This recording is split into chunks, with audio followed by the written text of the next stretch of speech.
Hello, hello, welcome to episode 5 of this Frosthaven campaign. We're playing +2 difficulty, 4-player solo, and our intrepid heroes, Xenia Zephyr, Muckduck the Drifter, XCOM, the Easter Bone Shaper, and Achilles Tamir, the Deathwalker, have gone to investigate why some Algox raiders were attacking Frosthaven and found them in the midst of some sort of like Civil War-ish squabble. We have gone into their cave, and at the end of last mission, we were linked to this one. So it's the exact same party as last time with the exact same gear. I do have a few new perks, and we have a mission to play here. But first, I wanted to correct a mistake that I made last time, which is that I didn't do a road event. On the way to a mission that is outside of town, we're meant to do a road event, and I didn't. So, should there be 32 available? I feel like there should be 20 available. Should there be 45 of those? Oh, active. Okay, there are 20 active. All right, good. So, we'll see what the road event is. If it ends up being something that like messes with the last mission, we'll have to think about that. Anyway. By the side of the road, you find a carriage parked, its owner wiping sweat from his brow. An old man gives a toothless grin in your direction, waving you over to the makeshift shop he's set up. Lots to see here, plenty worth having, and better prices than you'll get in any of the cities. Fewer laws out here. He chuckles to himself as he lays thick carpets by the side of the road, spreading out his wares, shiny armor, and weapons of all kinds. I'm still setting up, but you're welcome to take a look through, and look with your eyes, not your hands. Never know when bad luck follows from an old owner. I have seen this event before, but I don't remember what happens in it. So, I think it's worth asking if there's anything that he has not on display. It is worth noting, I guess, likely this is going to be a chance to buy items with gold. And I've got 4 gold here, 34 gold on my drifter, then 0 gold and 4 gold. So my drifter could potentially buy something. However, my drifter's retirement quest is to retire with 100 gold. So I kind of don't want to. I'd have to think about it. Maybe there's something really good that I could buy. I don't really know. I've really had the option to buy more stuff over the 30 gold worth of stuff that you spend when you start. Sorry, what is this? Ask if he's anything not on display. All right. You ask if he carries anything a bit more unique, something you wouldn't find back in Frosthaven. He smiles a crooked grin. Perhaps, but it would cost you. The way he smiles makes your skin crawl. So we are spending 25 collective gold to gain a collective random item, and all characters are starting the next scenario with a curse. Okay, so this is like a slight problem because I didn't start last scenario with a curse. Like, this was meant to be before last scenario, and I didn't do it. On the other hand, I also didn't start last scenario with a collective random item. So maybe it's fair, and I'll start this scenario with a curse instead. It's as close to fair as I can make it. We're going to lose 25 collective gold, and we are going to grab a random item. So there's 4 gold, 8 gold, and then I need another 17 gold from Muckduck. Oh, he was 1 day away from retirement, too. That's what we'll say when he dies. We got a collective random item. So, let me see if I can work out how you even do that. Random blueprints and items. 32 random items. Unlock a random item or blueprint. Random item. Ooh, we did it. I found a translocation rod. During your turn, designate any 2 allies or any 2 normal or elite monsters. Each designated figure simultaneously teleports the hex occupied by the other designated figure. Well, that is a fun item. Who should use this? It's a 2-handed item. It kind of feels like it would be good on my Bone Shaper. The only reason I can think of that it wouldn't be good on my Bone Shaper, I guess, is that my Bone Shaper has very poor initiative. And so it'll often be going after everything else happens in a round, which does seem like it makes it a bit worse.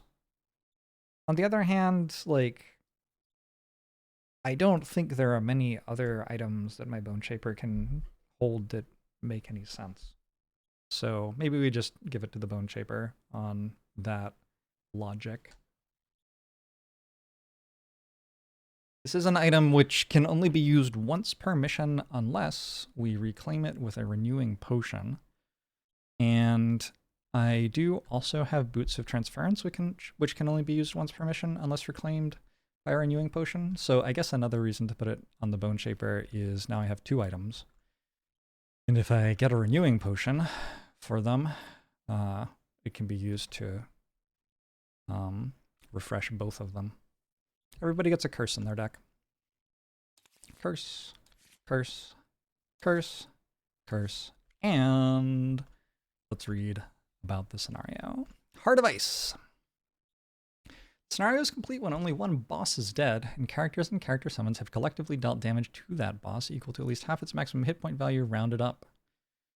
The 2 bosses are the Snowdancer and the Frozen Fist. I have played this scenario like 3 times before, I believe, and killed the Snowdancer every time.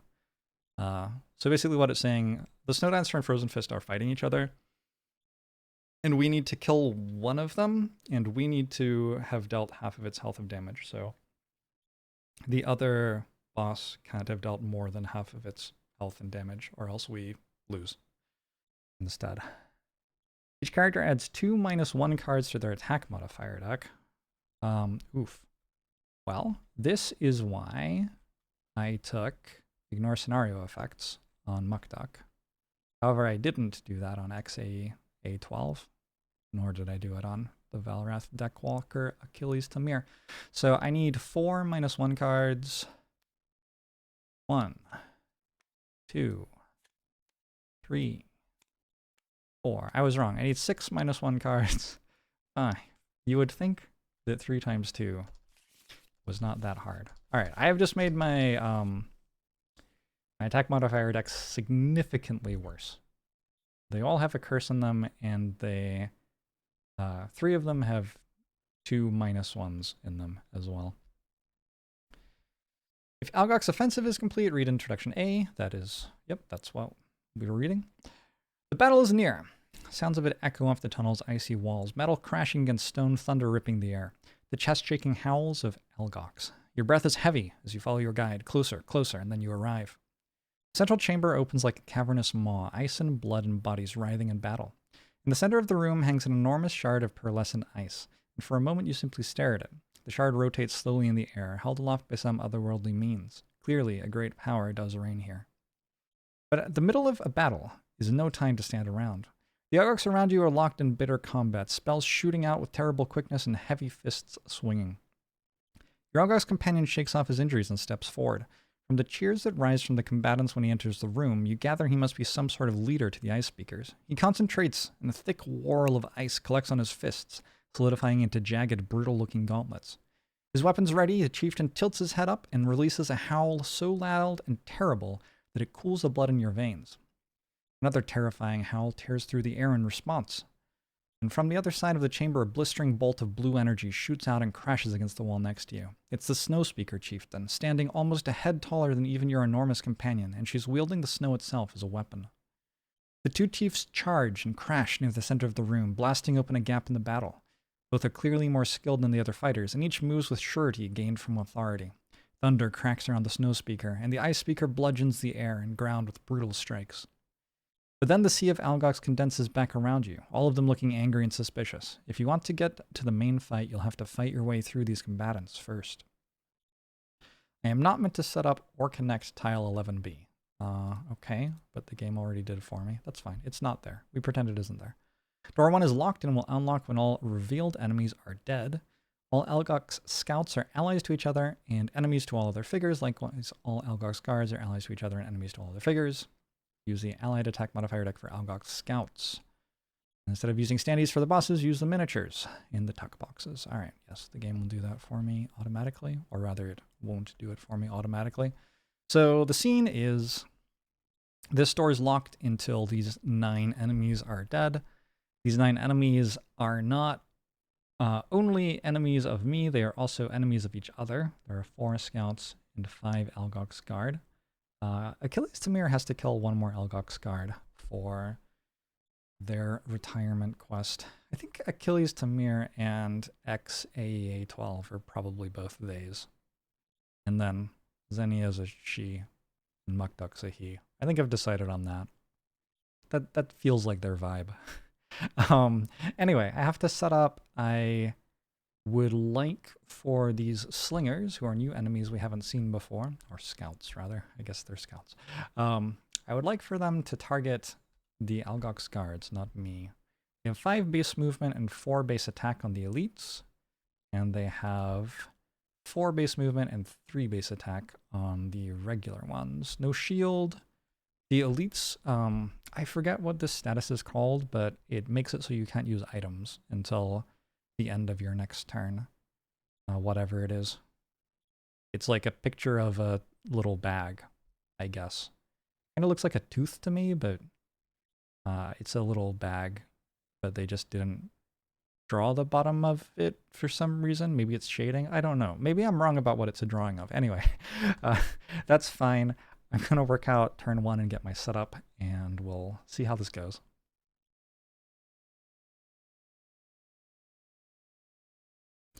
I guess actually before turn 1, let's talk about battle goals for this mission. I did look through these already, and I think they were all pretty easy choices. I think Pacifist makes a lot of sense for Xenia, because I know I say Xenia or Xenia, like kind of interchangeably. There just aren't that many enemies in this mission. Like there are 9 in this room. Some of them will kill each other, and then there's 1 boss that we kill in the next room. So I think it would be very hard not to kill 3 or fewer enemies. For Mukduk, I was thinking Acrobat made a lot of sense. It's just not going to be that hard to lose a card to prevent myself from suffering like 12 damage once I'm fighting against the bosses. Overachiever, I think, is impossible in this mission.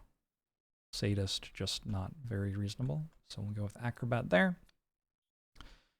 For XCOM, we got Prepper again dealt to us. So Prepper is the combat goal we had on the first mission, and it's just very easy for our Bone Shaper to do because I don't actually have that many attacks in my deck. For the most part,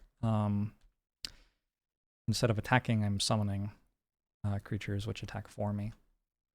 And then for my Deathwalker, Achilles, Tamir, I think, here's the deal. There are a couple that only give 1 perk mark, and then there's Wallflower, which gives 2. And I think this map has enough obstacles and walls and objectives, probably, that I can get Wallflower done. Also, as a Deathwalker, I'm more tied to location in my movement than my Bone Shaper is, where my Bone Shaper can just like kind of wander aimlessly because the summons are the things that are actually doing the work. I mean, the Bone Shaper does some work, but you know. So I have to be a little bit more sensible with my positioning on Deathwalker than on Bone Shaper, but I still have a lot of flexibility. I have ranged attacks. I even have a crude bow to make my ranged attacks have more range. I can attack from shadows with some melee attacks. Just like kind of, I think if I want to hug a wall, I can with this character. All right, I will now work out which cards I'm going to play. I don't think there are a lot of surprises in what I'm doing turn 1 here. It's largely just kind of the same stuff that I have been doing on turn 1 of the other 2 missions. The one big thing though is I've decided I'm going to go for one of my Deathwalker's masteries this mission. I want to place or remove at least 1 shadow in each round. This is a mission that shouldn't be that many rounds, and a lot of the rounds should be pretty high impact, so I don't think that'll be too difficult to not only get done, but also get done in a way that feels like it isn't wasting too much. If I also manage to remove 7 shadows in one round, that would be incredible, but I'm certainly not expecting that to happen.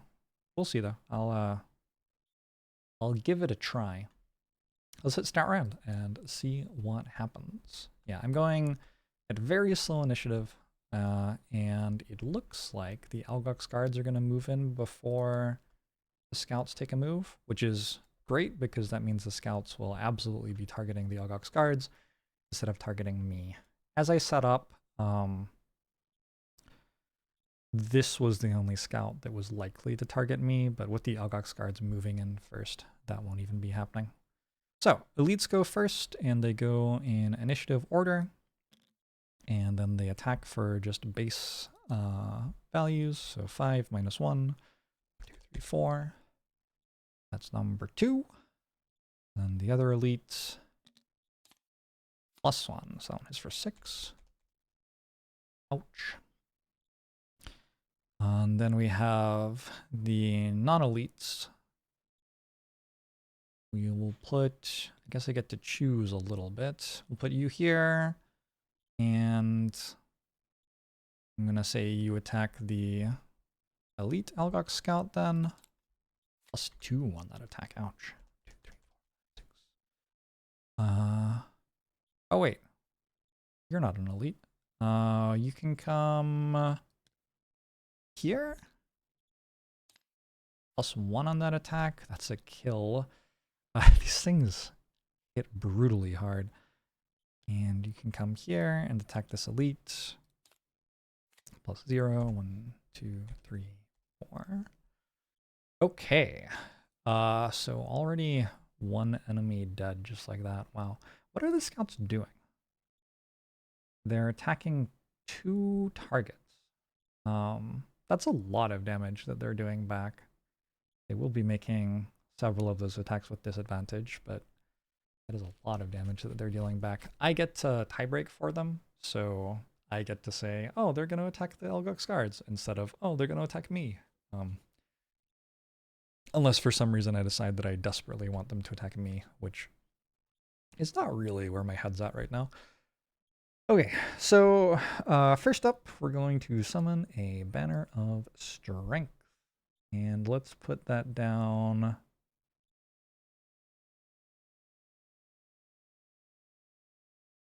think right in the middle should be okay. Probably. It's +2 experience, and the card goes into the sustained pile.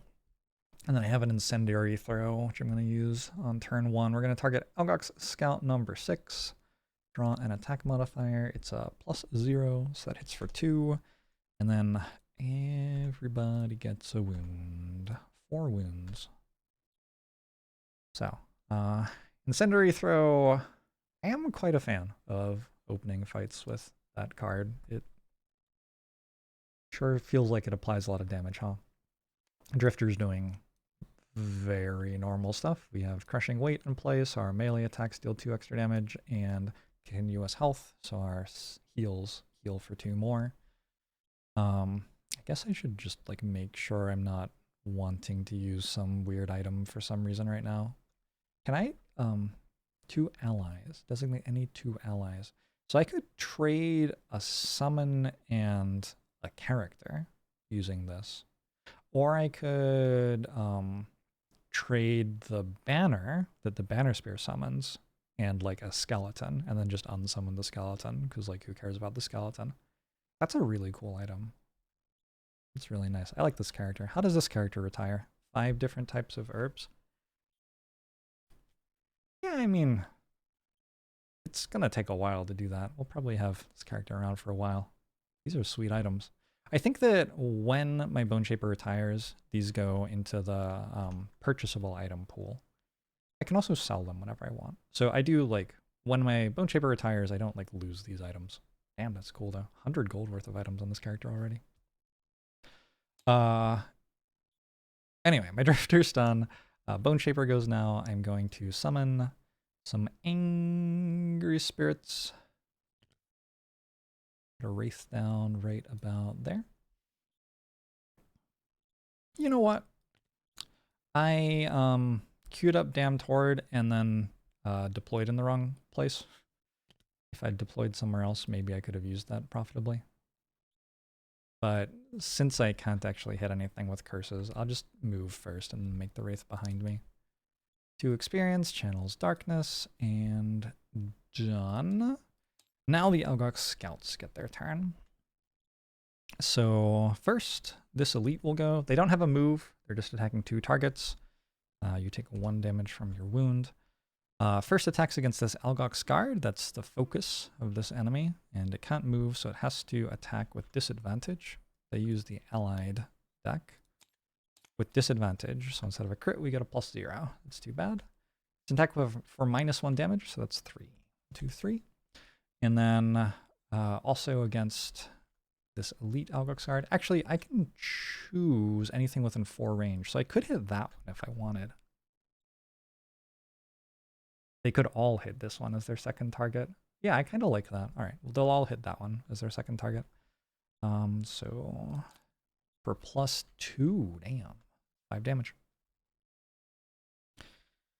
Next up, this elite is not wounded, hits this Algox guard with disadvantage, -1 or +1. I guess it's -1 then.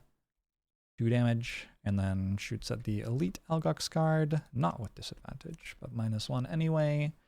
1, 2, 3. And finally, the regular Algox scout, who's already down to 5 health. First target's going to be this Algox guard elite that's right in its face, +0 on that one. 3 damage, no, 2 damage actually, because the regular one has 1 less base damage as well. And then we'll go against Algox guard number 6 again. No disadvantage. +1, 3 damage. 1, 2, 3. Okay, the Algox scouts have done some work for me. Now, as I was saying, I want to try to place shadows every turn with my Deathwalker. And so I'm using the top half of Eclipse on turn 1 here. This card is lost, and I place 3 shadows in hexes within 3 range. 1 shadow. I'll put it. I think putting 1 right here would be pretty nice.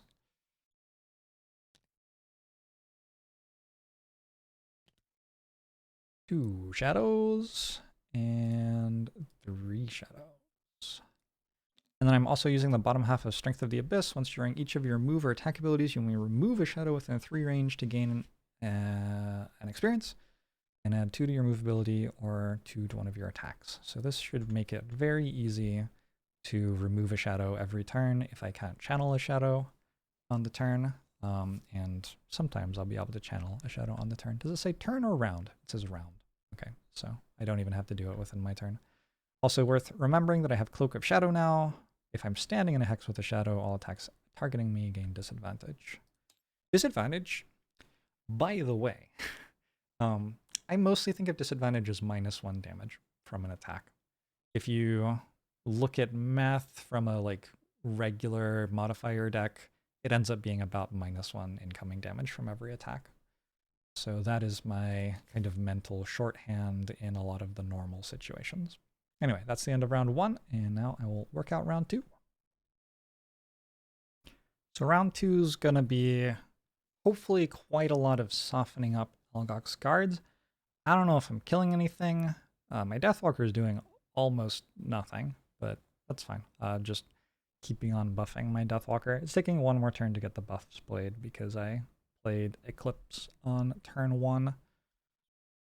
Yeah, we'll just press go and see what happens. The Algox guards are... Ooh, they're moving away and making ranged attacks. That's kind of interesting, because that means they won't be as close to the scouts anymore. So all of a sudden I have to worry about the scouts like attacking my Banner of Strength, for example. Also, my Banner Sphere is moving before... Ooh. Okay, I might have to take evasive action this turn. What are the scouts doing? Just a regular move and melee attack. Melee attack, not ranged attack. I think most of their attacks end up being ranged. Okay, so like the guards will move back, and then the scouts will have a choice between whether to move at me to attack me or move at the guards to attack the guards.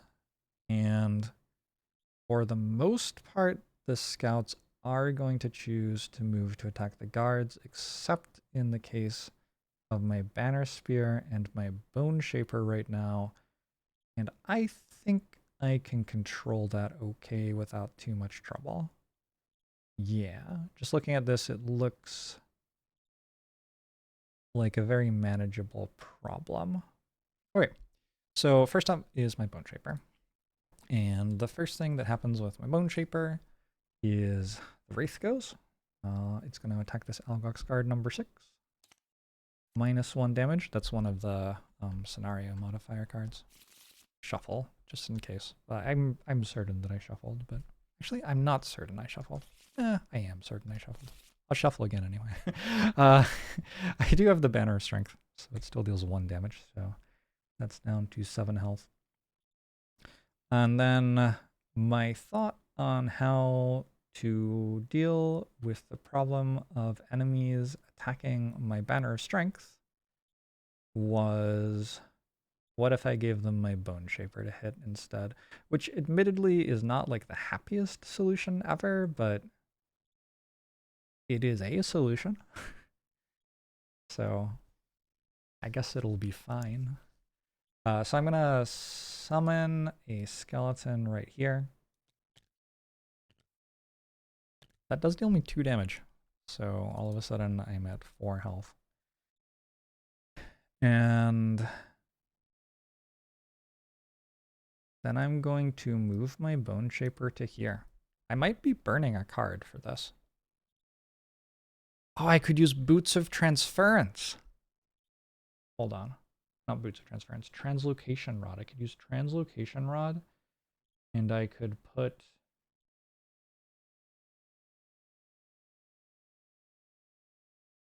I don't really see what I could do that would achieve anything, actually.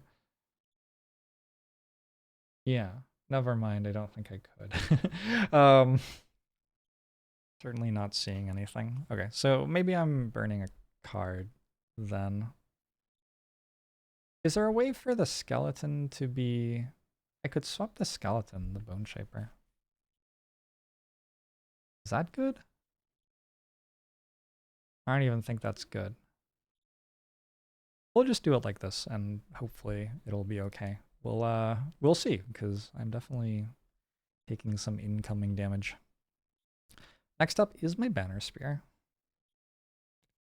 I have this move for 2, and then I can make allies move 2 as well.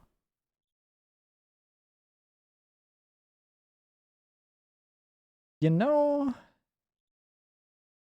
at this point, I actually can. I can put my bone shaper here and my skeleton here, and then this one and this one will both attack my banner spear, which is certainly not 100% ideal, but I have a shield and 10 health. I should be okay. And then this will just attack my skeleton, and everything else will attack enemies. Well, that's not true. This will also attack the skeleton. I kind of hate this right now.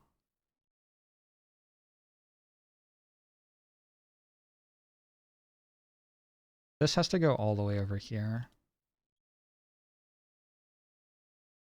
And then what I'll do is...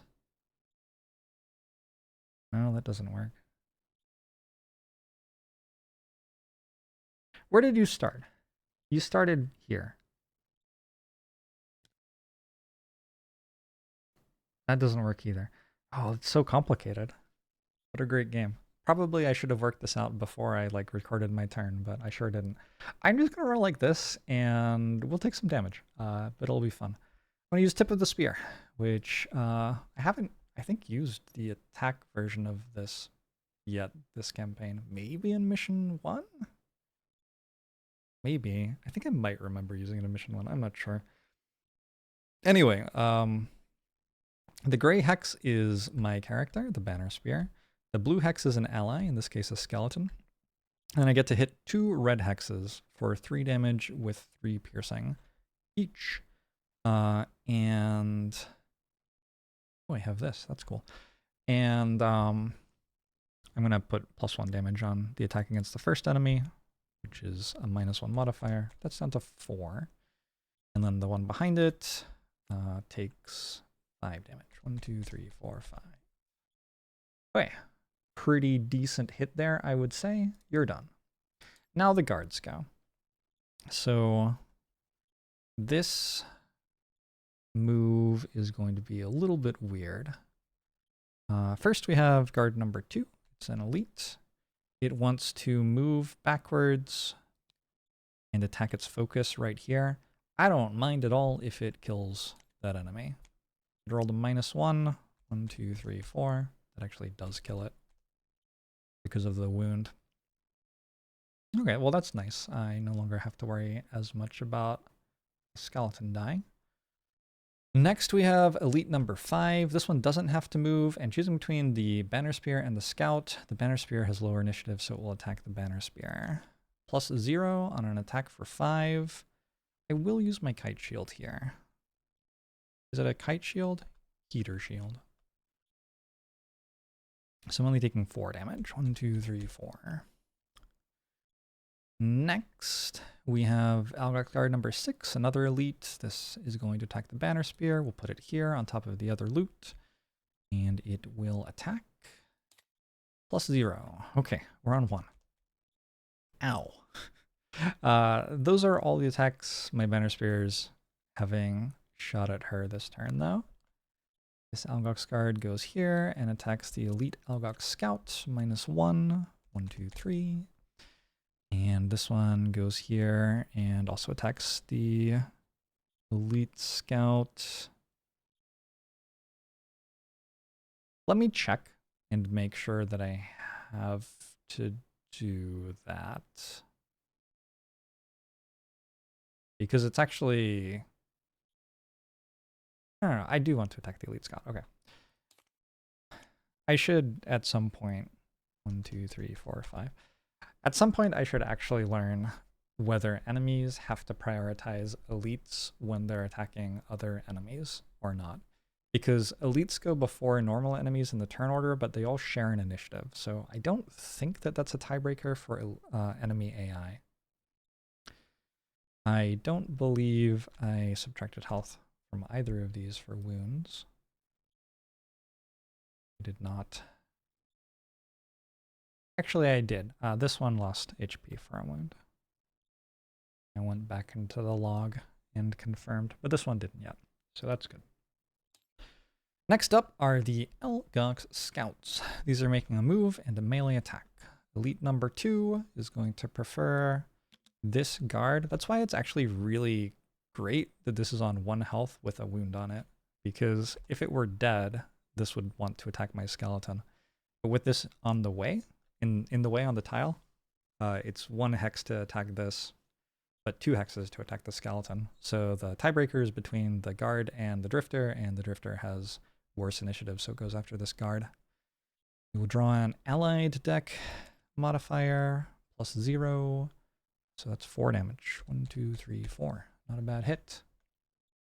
The other elite attacks here. Again, an allied deck modifier +0. It has 4 health. It's dead. All right. The scouts strike back. Scout number 6, though, simply diminishes and goes into the west. Deathwalker is up now. So remember, I need to consume or place a shadow every turn of combat. So this turn of combat, I am playing the top half of Call to the Abyss, which says myself or my summons can mark enemies for death, and when they die, I'll place a shadow. And then I'm using the bottom half of Strength of the Abyss to add +2 to a move ability. And I'm going to move with Lingering Rot over to here, and I will remove this shadow from the board. That keeps me going, and this is an obstacle right here, so I'm also succeeding at Wallflower for the turn. At the end of my move with Lingering Rot, I get to poison an enemy within 1 range. So that Algox Elite is poisoned. My drifter wakes up. I feel like everything's kind of dead already.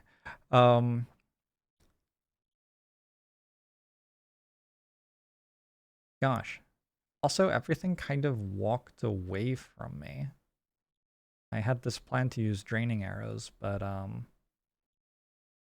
it's very hard to actually do that in any sort of effective way, isn't it? I think what I might end up doing... I also can't move 3 to have melee range with an Algox guard. Wow. I'm going to use my winged shoes so that my move for 2 with Unbreakable can be over this obstacle. And then I have a draining arrows, which is okay. I can hit all 3 of these. So I'm going to start with the attack on Algox guard number 2. And this has poison, and I'm going to use the Banner of Strength. So this one's an attack for 3. 1, 2, 3. And this one's an attack for 1, -1. And this one's an attack for 1 with disadvantage, also -1. All right, but they do all get muddled. That will reduce their damage output a little bit next turn, which may be useful. I don't really know. I'm not sure. I didn't use Crushing Weight or Continuous Health, despite spending my first turn putting them in play. That's probably fine, though. And we get our first loot token of the mission. This, I don't believe, will be a mission where it's possible to exhaust the loot deck. I should get 9 in this room and then like 1 from the next room, I think. So that's only 10.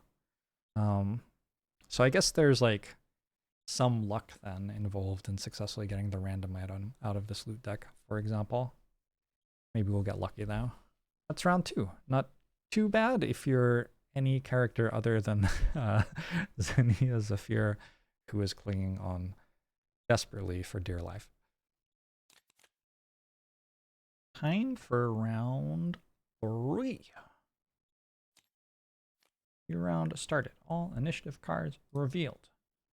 The Algox guards are going to move and attack and strengthen themselves. The Algox scouts are making big melee attacks without moving.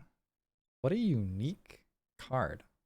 It's 92 initiative, it doesn't move, and it hits for 2 more than usual in poisons.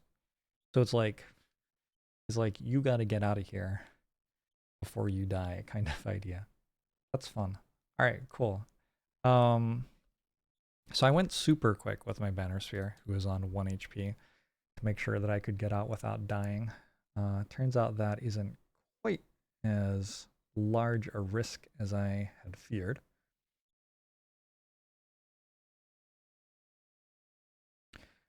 Perhaps the biggest concern here, this only has 3 move. Okay, so if this moves up and kills that scout, this cannot move over to hit the banner. That's good to know.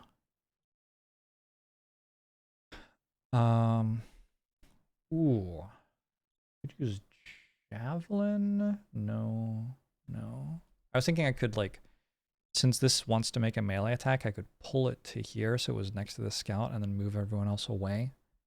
I think I'm going to move everyone else away anyway, so I don't even need to do that. Yeah, that seems right. Okay, I'm gonna check a Javelin of this. It is at 13 health with poison on it. And I'm next to my Banner of Strength, so that's 3 plus 1 for poison, plus 1 for the modifier is 5, plus 1 for the Banner of Strength is 6. 1, 2, 3, 4, 5, 6. Channels air. And then I have a move for 4. I think I only really need a move for 2. I'll just mosey on back here and be a little bit less vulnerable. Deathwalker is up now. We get to actually make an attack or something, so that's cool. So when I use the bottom half of Wave of Anguish, I will move 2. Just kind of get out of the line of fire. And then I can move all of my shadows up to 1 hex. I'll move this here, I'll move that there. And I'm going to use Fluid Night, which will channel dark for me and give me an experience.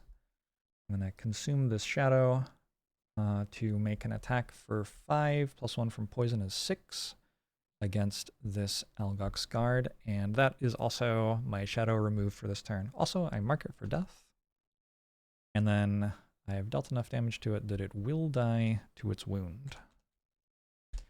So I'm also channeling a shadow this turn as well as removing one. Drifter is up next. What do I want to do? I feel like I can just leave these two here to hit each other. Doesn't really make a lot of sense for me to hit them. I guess I will... Also, I don't want to get too close to these Algox guards, or they will all of a sudden start wanting to kill me instead of somebody else. I guess I'll just like move here. And before I move there, I will make an attack for 4 damage. Is that actually what I want? Like basically the reason I'm making the attack at all is that otherwise I'm not doing anything. There's no actual reason to care about making this attack, I don't think. My Drifter is not having a great mission so far.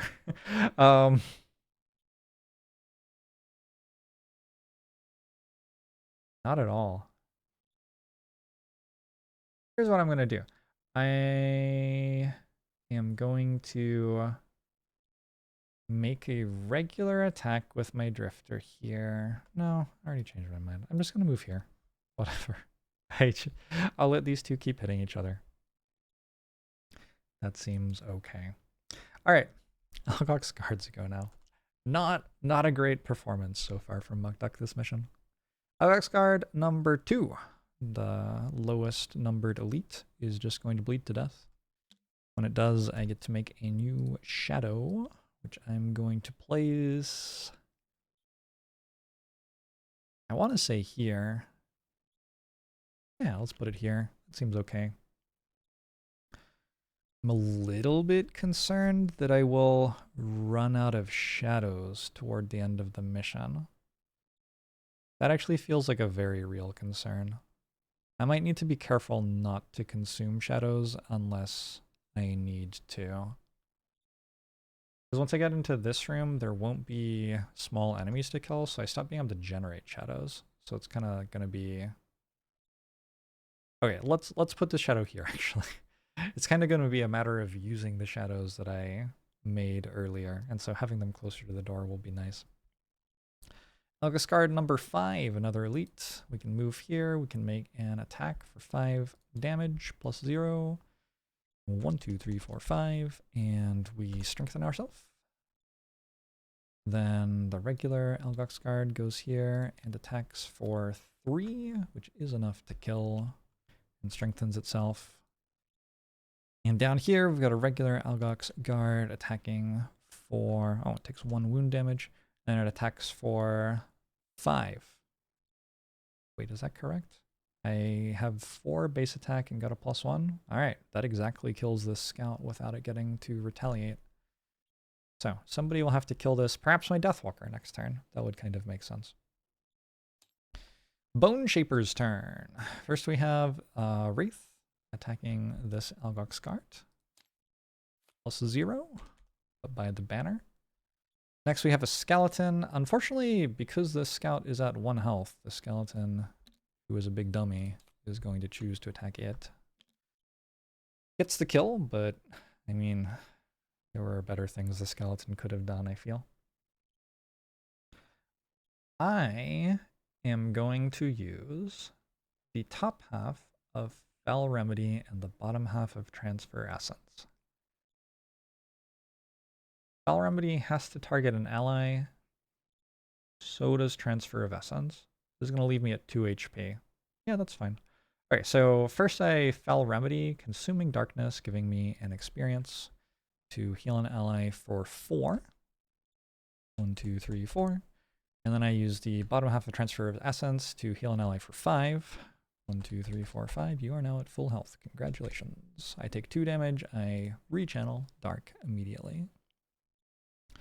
And that is the Bone Shaper's turn. The Algox scouts go now. Oh, there aren't any. Well, that's kind of sad. Did my Deathwalker kill an Algox guard? No. I left it at 1 HP. So I still have my retirement quest, kill 2 Algox guards, and I've still only killed 1. But I think this next turn, it looks like we've got a pretty good shot at doing that. As we head into round 4. As we head into round 4 here, I want to do not the largest celebration ever, but like a little celebration. I have successfully performed no attack abilities in the first 3 rounds as my Bone Shaper. So, yay! +2 perks. Just not a very challenging quest for that character, really. But hey, we did it. We still had to do it. Okay. This turn, we are starting with Achilles Tamir. And I'm going to start with a move to here. And then I'm going to use my crude bow. During your turn, add 1 range to one of your ranged attacks. The idea behind this item was largely to make Forceful Spirits better. And here's an example of a spot where it's getting me 1 more attack that I wouldn't have made otherwise. So I'm going to make an attack against this Algox guard, and I'm going to mark it for death, and I am going to take +1 from the Banner of Strength as well, and +1 damage there, and we had +1 from Dark. I should get an experience, by the way. So that adds up to 3, 4, 5. Seems like a lot. It's marked for death. It's dead. I get to make another shadow. And we are good on making shadow for this turn. Then I'm going to make my other attack at Algox Guard number 5. This one doesn't have all the bonuses on it. It just hits for 2. Well, 3 actually. It still has the +1 from Dark. And I'm going to mark this one for death as well. Cool. Banner Spear's turn. Excellent stuff so far. I am still next to an obstacle for Wallflower as well. So somebody, I guess, has to be in charge of tanking these enemies. They just put my Banner Sphere on 1 HP, and she's immediately back again. So let's see how this goes.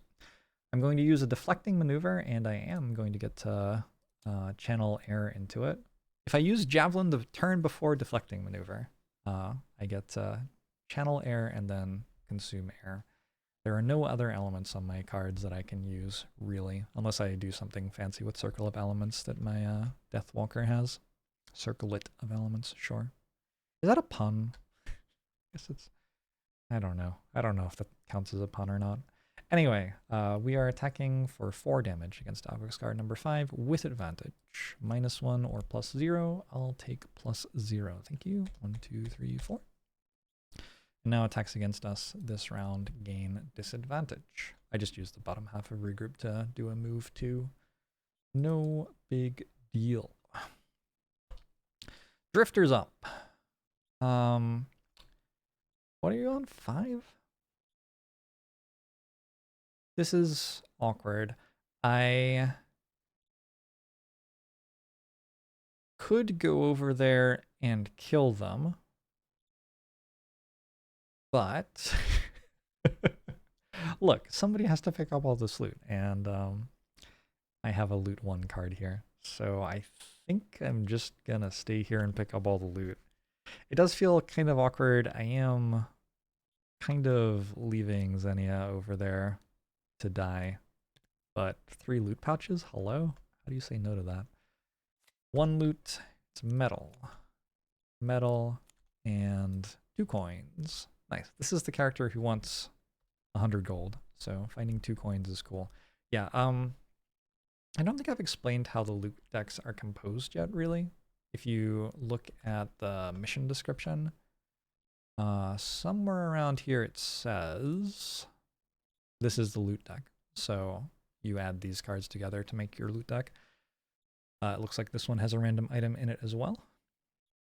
However, 6 coins.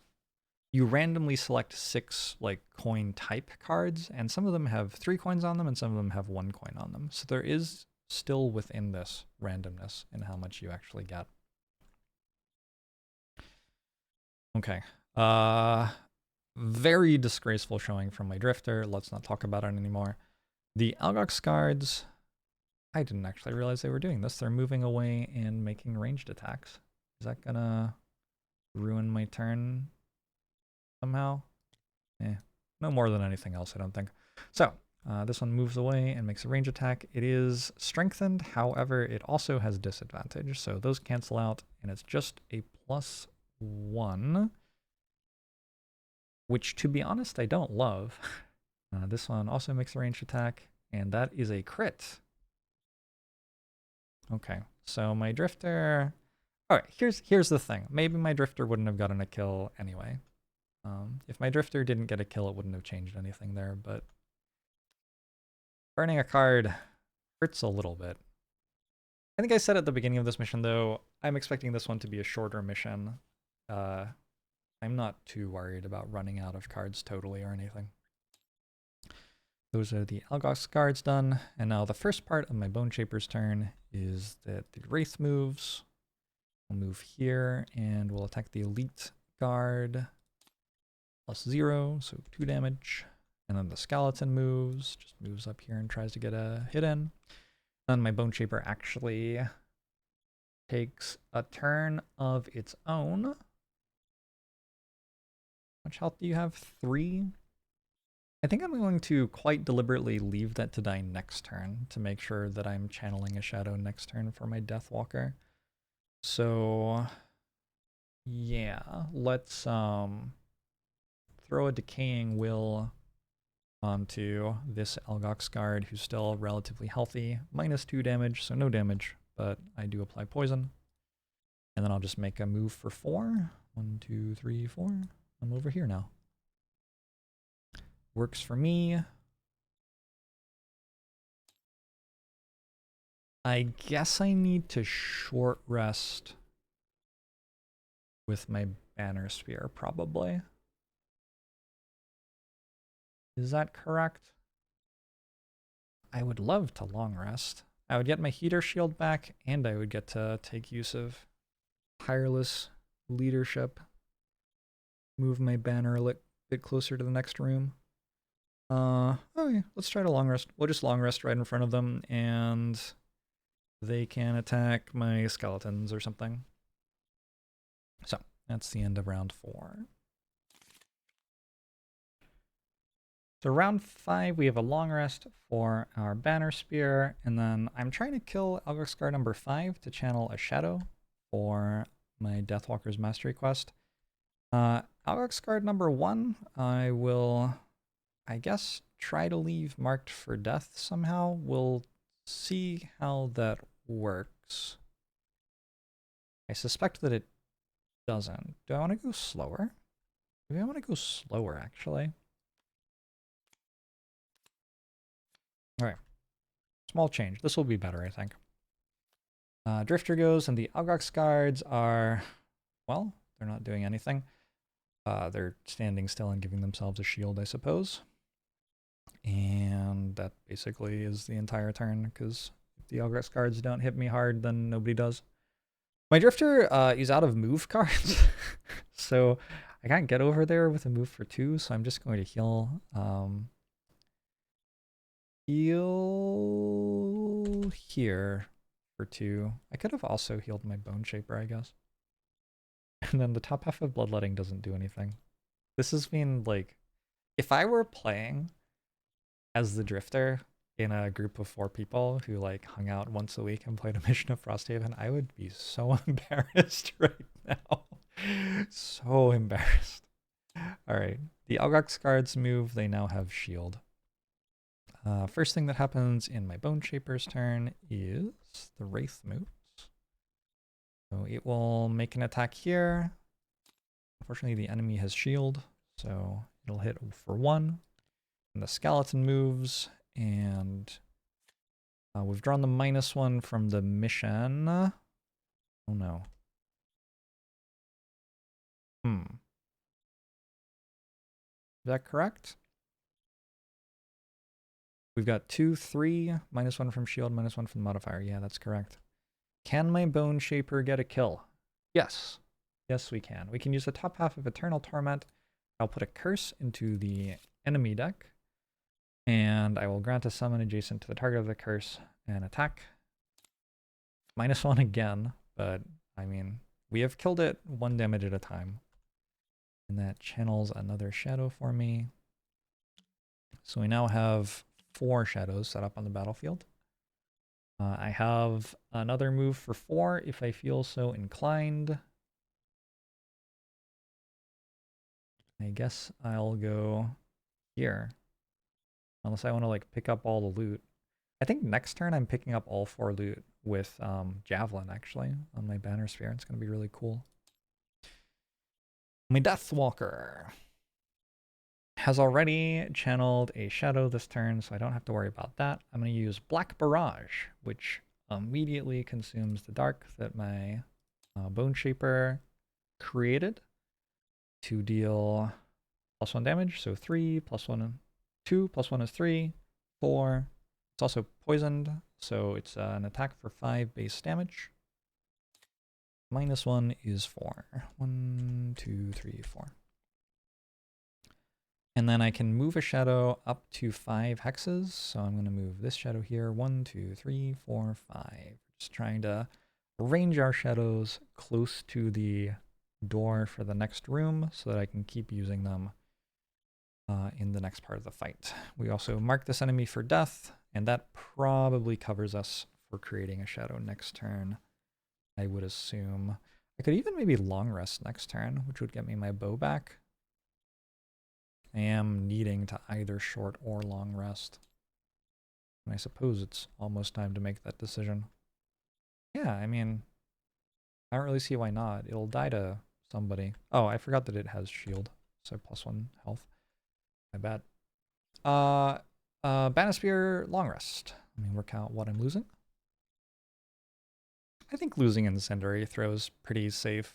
If I remember right, both of the bosses are actually immune to wounds.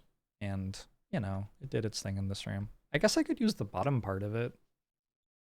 I don't know if I've ever used the bottom part of it. Yeah, I'm not going to.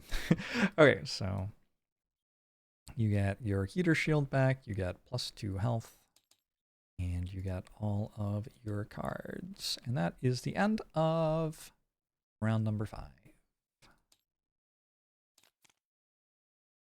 I forgot that I can move my, well, I can move an ally within 3 range of me 2 tiles when I rest. So I'm going to move my banner up to get it closer to the next room.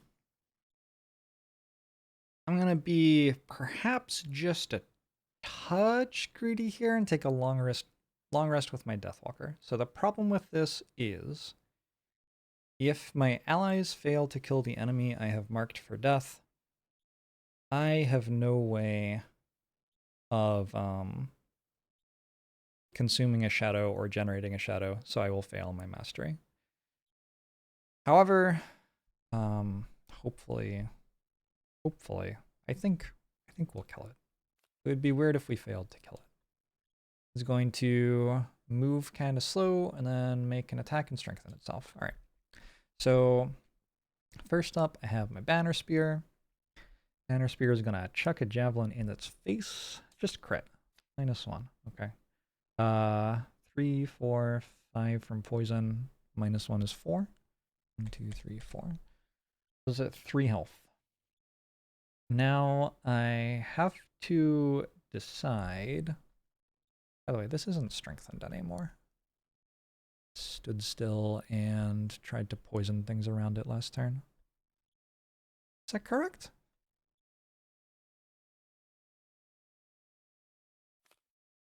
Yeah. Yeah, it is.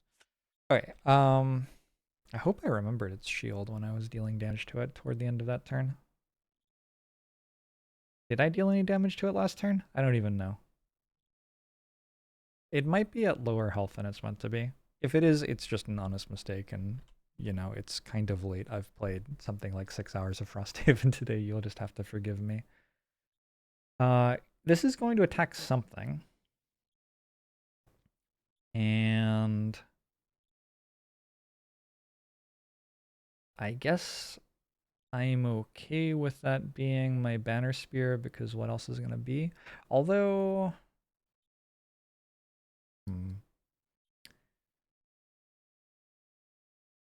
It's moving, right?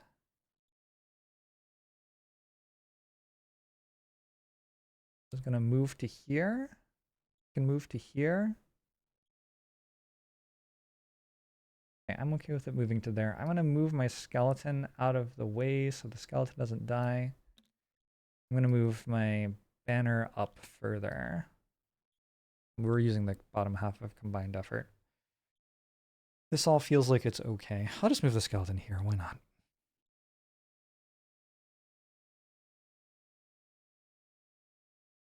Yeah, seems fine. Banner Spear's done. Drifter's turn. Drifter isn't doing anything again. Can you believe it? There's just nothing really to do here. We're over here. We have all of our stuff for the final room, I guess is the bright side. It's the rosy way to think about it. Okay, so Algox Guard is going to prefer to attack my Banner Spear. We're going to move here. We're going to attack for a regular amount of damage, plus 0. 1, 2, 3. I will use my Heater Shield again. I don't really see why not to. I guess the reason is that I can heal back to full. But I don't think I'm going to anytime soon. And it strengthens itself, but I really hope that that doesn't matter. The first thing that happens in my Bone Shaper's turn is the Wraith will move. The Wraith will make an attack. +2 modifier. Okay, it's dead. And then the skeleton, I can move it toward my Bone Shaper, and I suppose I might as well. Always allowed to have summons move toward whoever summoned them, if you have nothing else for them to do. I'm going to now grant one of my summons a move and attack. And I'm going to move this skeleton right here in the middle of all of the loot. Because I have a plan. And yeah, that's basically the end of round 6. I have a long rest on my Deathwalker. I will work out what card to lose here. I think I'm okay with losing Lingering Rot. With only 2 enemies left, there's not much reason to be able to apply poison, and also we're not going to get much out of hitting all adjacent enemies, so just kind of a not great card at the moment. How do I pull it out of the pile, though? What? Okay. Also, when the enemy died, I got to create a shadow, as had been the plan the entire time. So there are now 5 shadows on the map. I don't think I've had to mention this before, but 5 is the max number of shadows. It says that somewhere in here. No more than 5 shadows can be on the map at any time. If a 6th would be placed, first remove any one existing shadow. Yeah. Okay. So I'm going to short rest with my Bone Shaper here. Get some cards back. I'm losing Command the Wretched, which is not my favorite, but it's okay. I don't want to reroll and risk losing the card I'm going to use to pick up all of that loot. The loot seems like the most important. And I also want to short rest on my Drifter.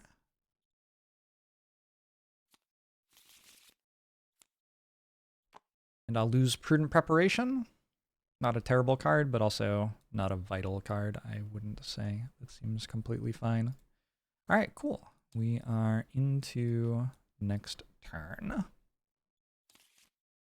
Round 7, we get to do the exciting stuff. It's time to open this door. I am also, oh, whoops, I have these in the wrong place. I am also doing something arguably even more exciting first, though. My Wraith is going to move toward my Bone Shaper.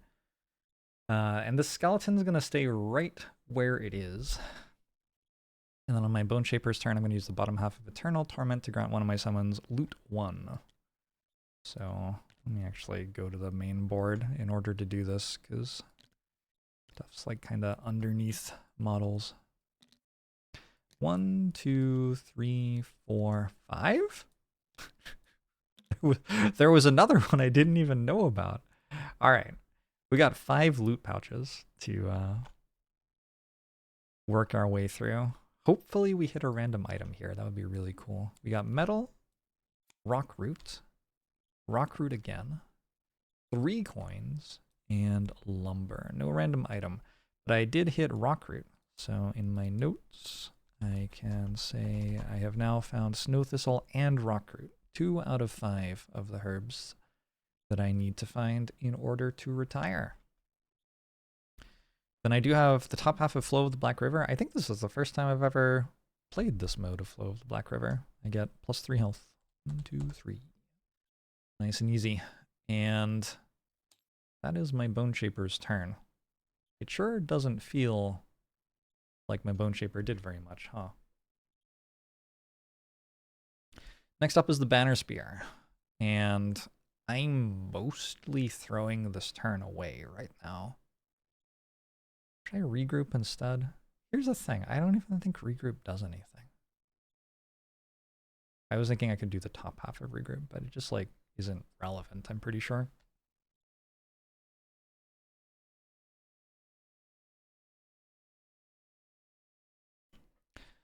I would heal and start regenerating, and then I would get attacked for 12, and the amount of health I had wouldn't matter a single bit.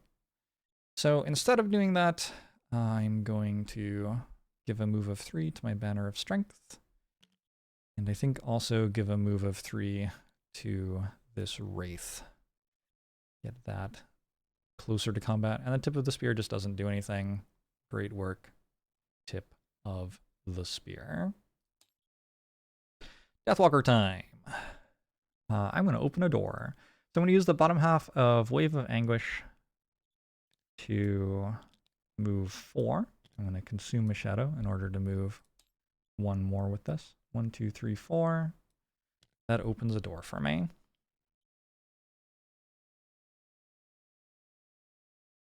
I guess we will change the picture-in-picture to be a little bit more over here. And click on open 3 times. Oh, only 2 times that time. We have a room. We have... Am I next to a wall? It's a really interesting question. Is a doorway next to a wall? Sorry, I've gotten distracted by something. And each of your turns adjacent to a wall, obstacle, or objective. Is the middle of a doorway adjacent to a wall? I feel like it must be. But I'm not actually, like, certain right now. Anyway, we've got a Snow Dancer, 68 health, 3 move, 6 attack, and a Frozen Fist, 80 health, 4 move, 12 attack. All those icons on it show that it is immune to those statuses. It cannot be... I don't actually know what that one is. Wounded, maybe? That's probably wounded. It can't be wounded, immobilized, confused, disarmed, cursed, or stunned. The Snow Dancer cannot be wounded, poisoned, disarmed, cursed, or stunned.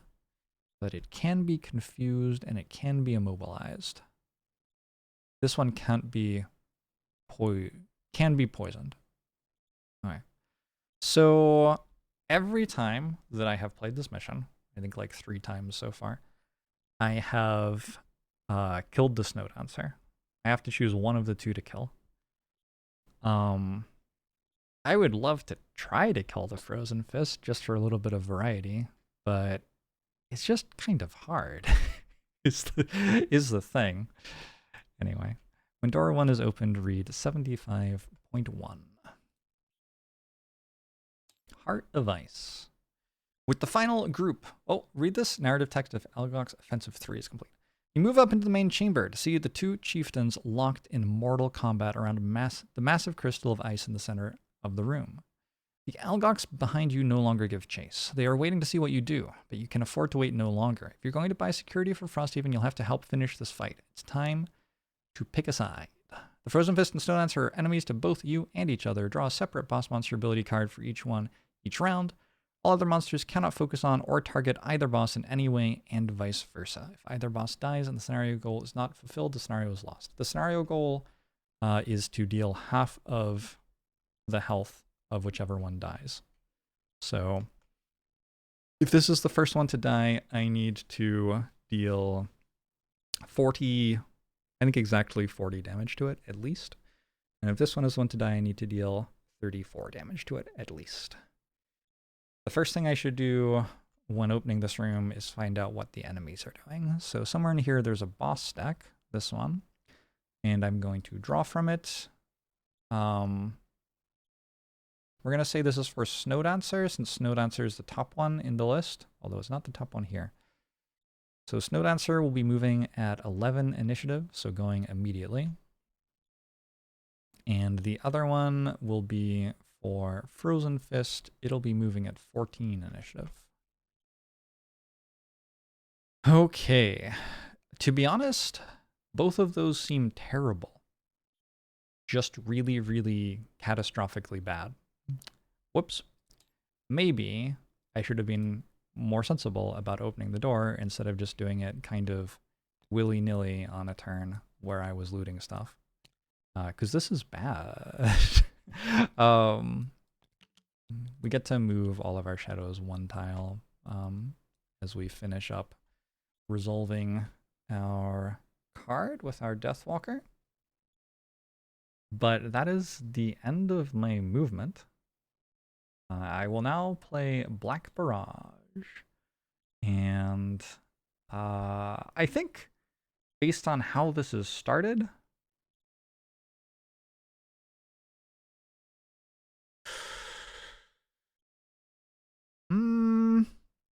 nah, YOLO. We go for the Frozen Fist.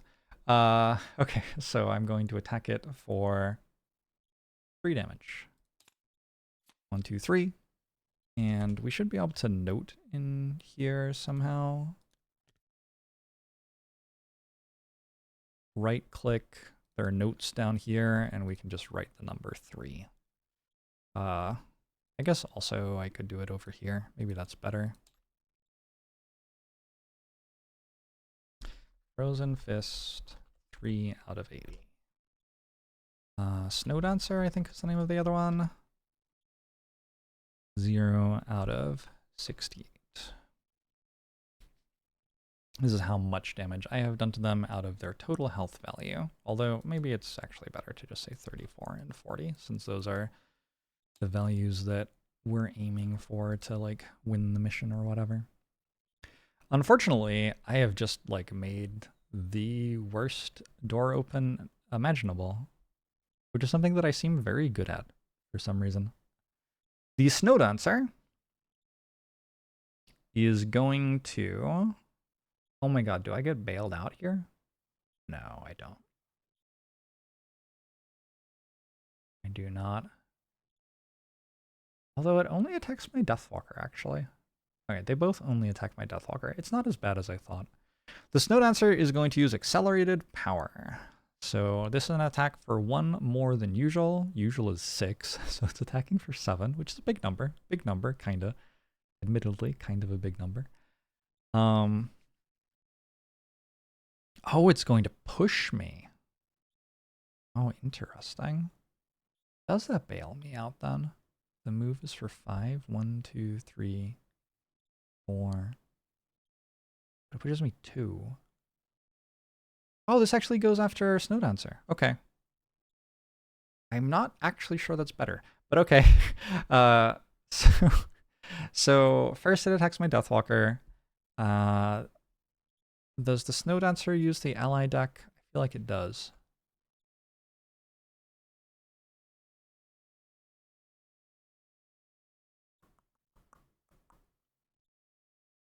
I feel like the game should tell me somewhere that the like Snowdancer uses the allied deck and the...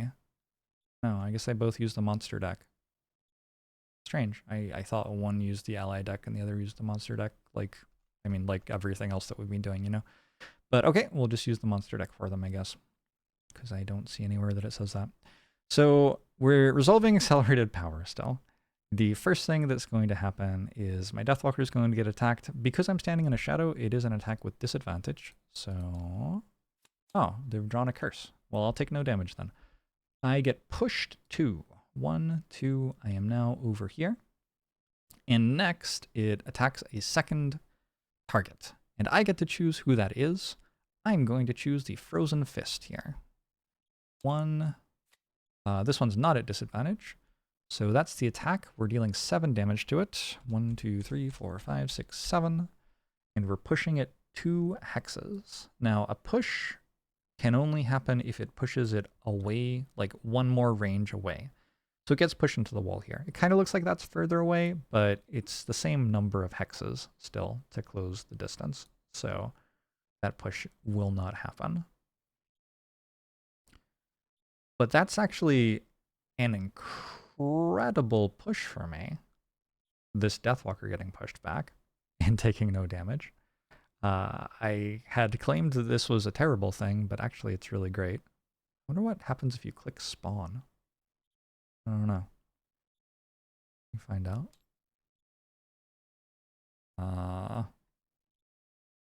Nothing.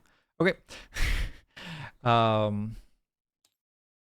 Because the Frozen Fist was going to attack my Deathwalker, but now, with accelerated power, it will gain 2 shield for the turn, and then it will move 1, 2, 3, and it's 1 hex away from a lot of different things. The one with the least initiative is the Snow Dancer. And then it's attacking for 12 at 3 targets. +1. So it hits the Snow Dancer for 13. 1, 2, 3, 4, 5, 6, 7, 8, 9, 10, 11, 12, 13. Ow. Definitely an ouchie moment. But Snow Dancer is still alive. And so is my Deathwalker. And that is the boss's turn. We should talk maybe about the enemies that we're fighting, because they are pretty unique. The Snow Dancer has Lingering Strength, which is a slow ability. It does this 3 out of 8 times, and it's this big AoE attack for 5. It'll move first, then make a big ranged AoE attack and muddle everything that it hits. And then it has Accelerated Power, which hits 2 targets. It feels like I should usually be able to engineer things so both of those hit the Frozen Fist that I'm fighting, which kind of encourages me a little bit. Maybe this isn't that hard to pull off. And then the Frozen Fists thing is it has Lingering Strength, which moves and hits tremendously hard and stuns its target. That's the slower move that it has, 3 times out of 8. And it has Accelerated Power, which it just did. It gains 2 shield for the turn, which is iffy. I was going to make my summons a lot worse.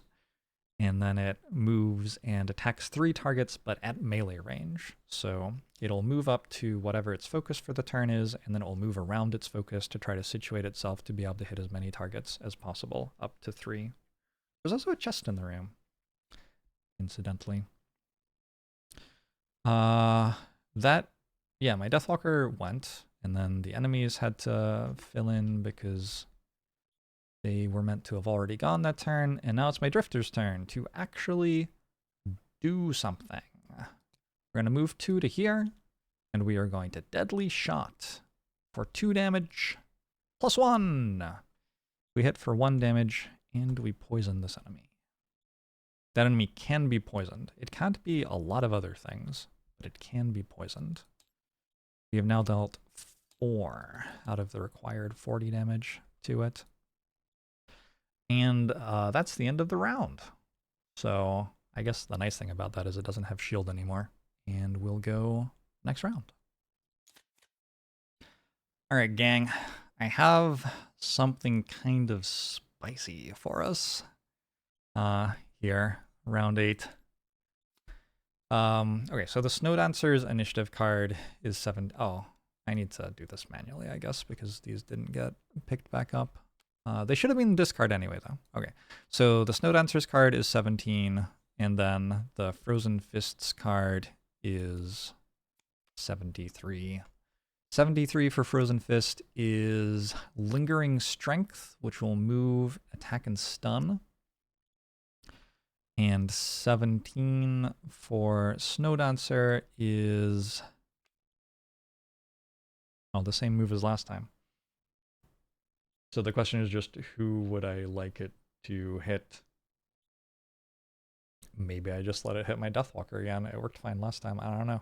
It's a 4-range attack, so I can't get everyone out of range. All right. Achilles Tamir is first, our Deathwalker. And I'm going to start by using bottom half of Call of Doom to just move to here and channel Dark. And then I'm going to play Anger of the Dead, and I'm going to remove 1 shadow to make it deal +2 damage. I have 3 shadows left. So I can keep doing this for another 3 rounds. That should be enough.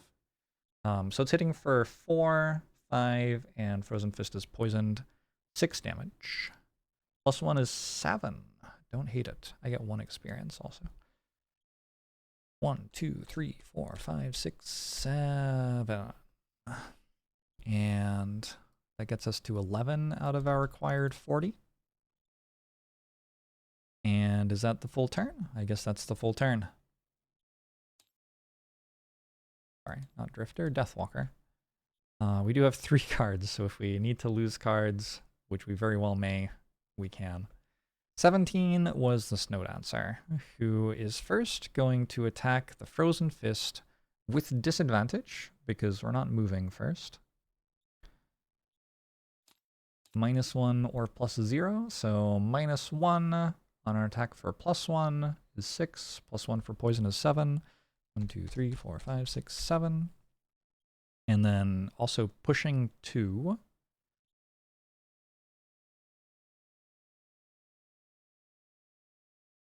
Trying to work out where I push it to. I guess to here? Maybe here. Is it doing the AoE? No, it's just attacking one thing really hard. Okay, so I can give it a skeleton to hit. And that seems great, honestly. Yeah, that seems completely fine. Okay. So that's here, and then we're also going to attack the Deathwalker, also with disadvantage because the Deathwalker is standing on a shadow. +1 or -2. The attack is for +1 on 6, so starts at 7, -2 is 5. 1, 2, 3, 4, 5. Deathwalker's still alive. And pushed over here. Okay. Really not too bad. Still handling the Snow Dancer's attacks okay. My Drifter's gonna wander on into the room now. Let's go 1, 2, 3, I think. And I'm adjacent to exactly 1 enemy, so I can move the character token on one of my persistent abilities backward 1 slot, thanks to draining arrows. However, I haven't successfully used one of them a single time. Okay, so I'll use Crushing Weight to make Bloodletting hit for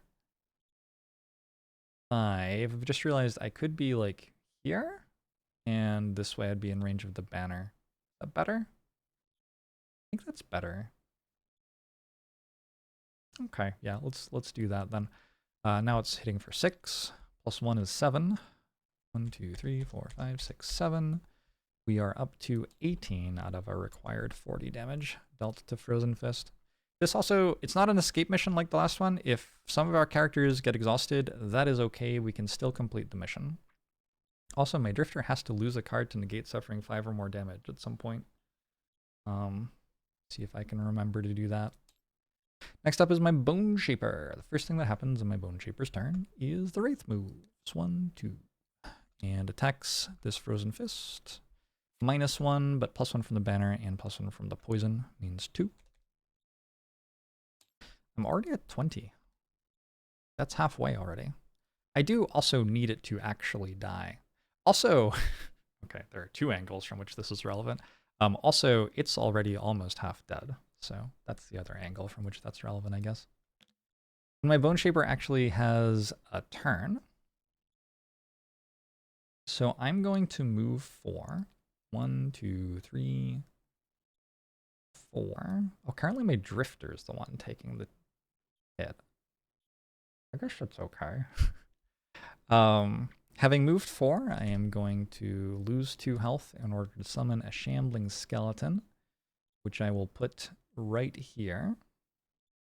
Did this skeleton move? I don't think it did. Actually, I do think it did. Because last turn it looted right there. Yeah, okay.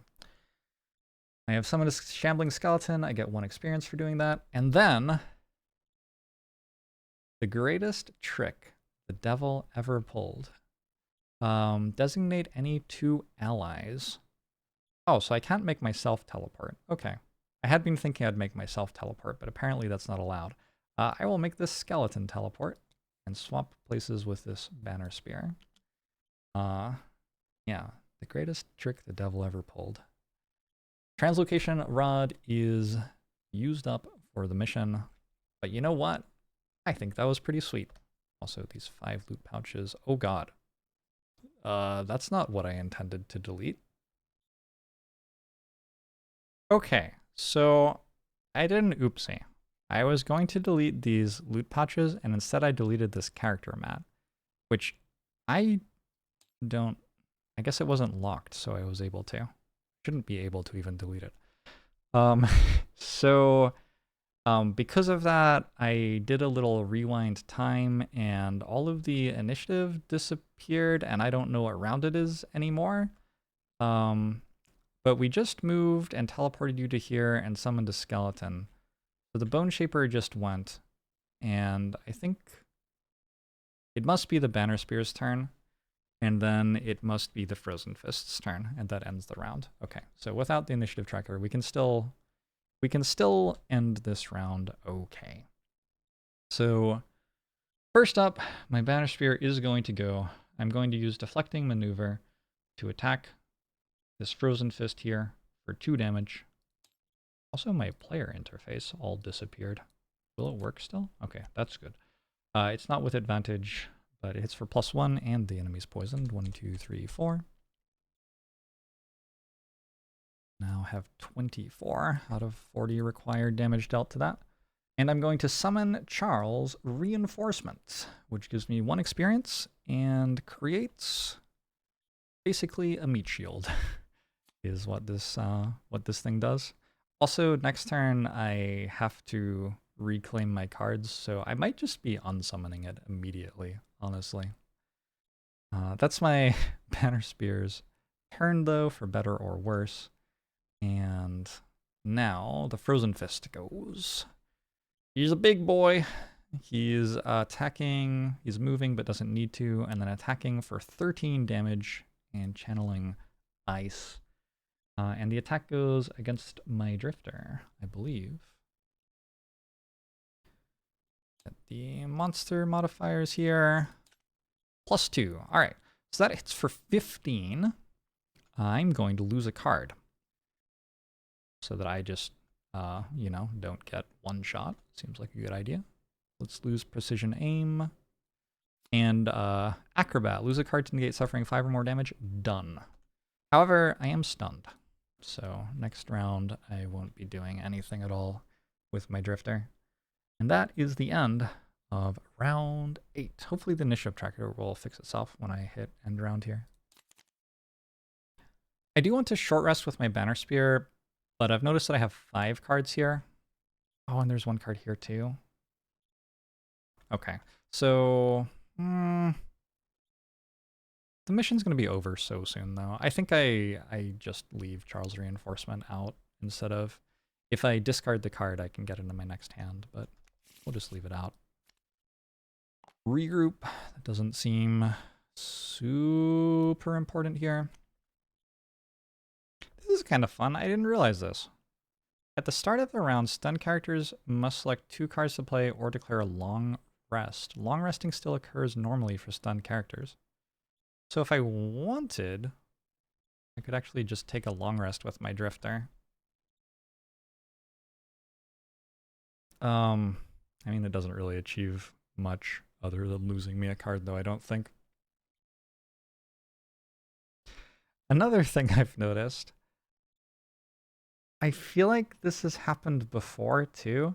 I've played 2 skeletons, but they aren't here. So one of them I played last turn, and then the other one If I remember right, it was life and death. It doesn't matter that much, but for some reason, I am not keeping my skeletons in the spot they're meant to go. I have to keep an eye on that and try to understand why it's happening. Maybe it's something to do with the rewind that I did. I don't know.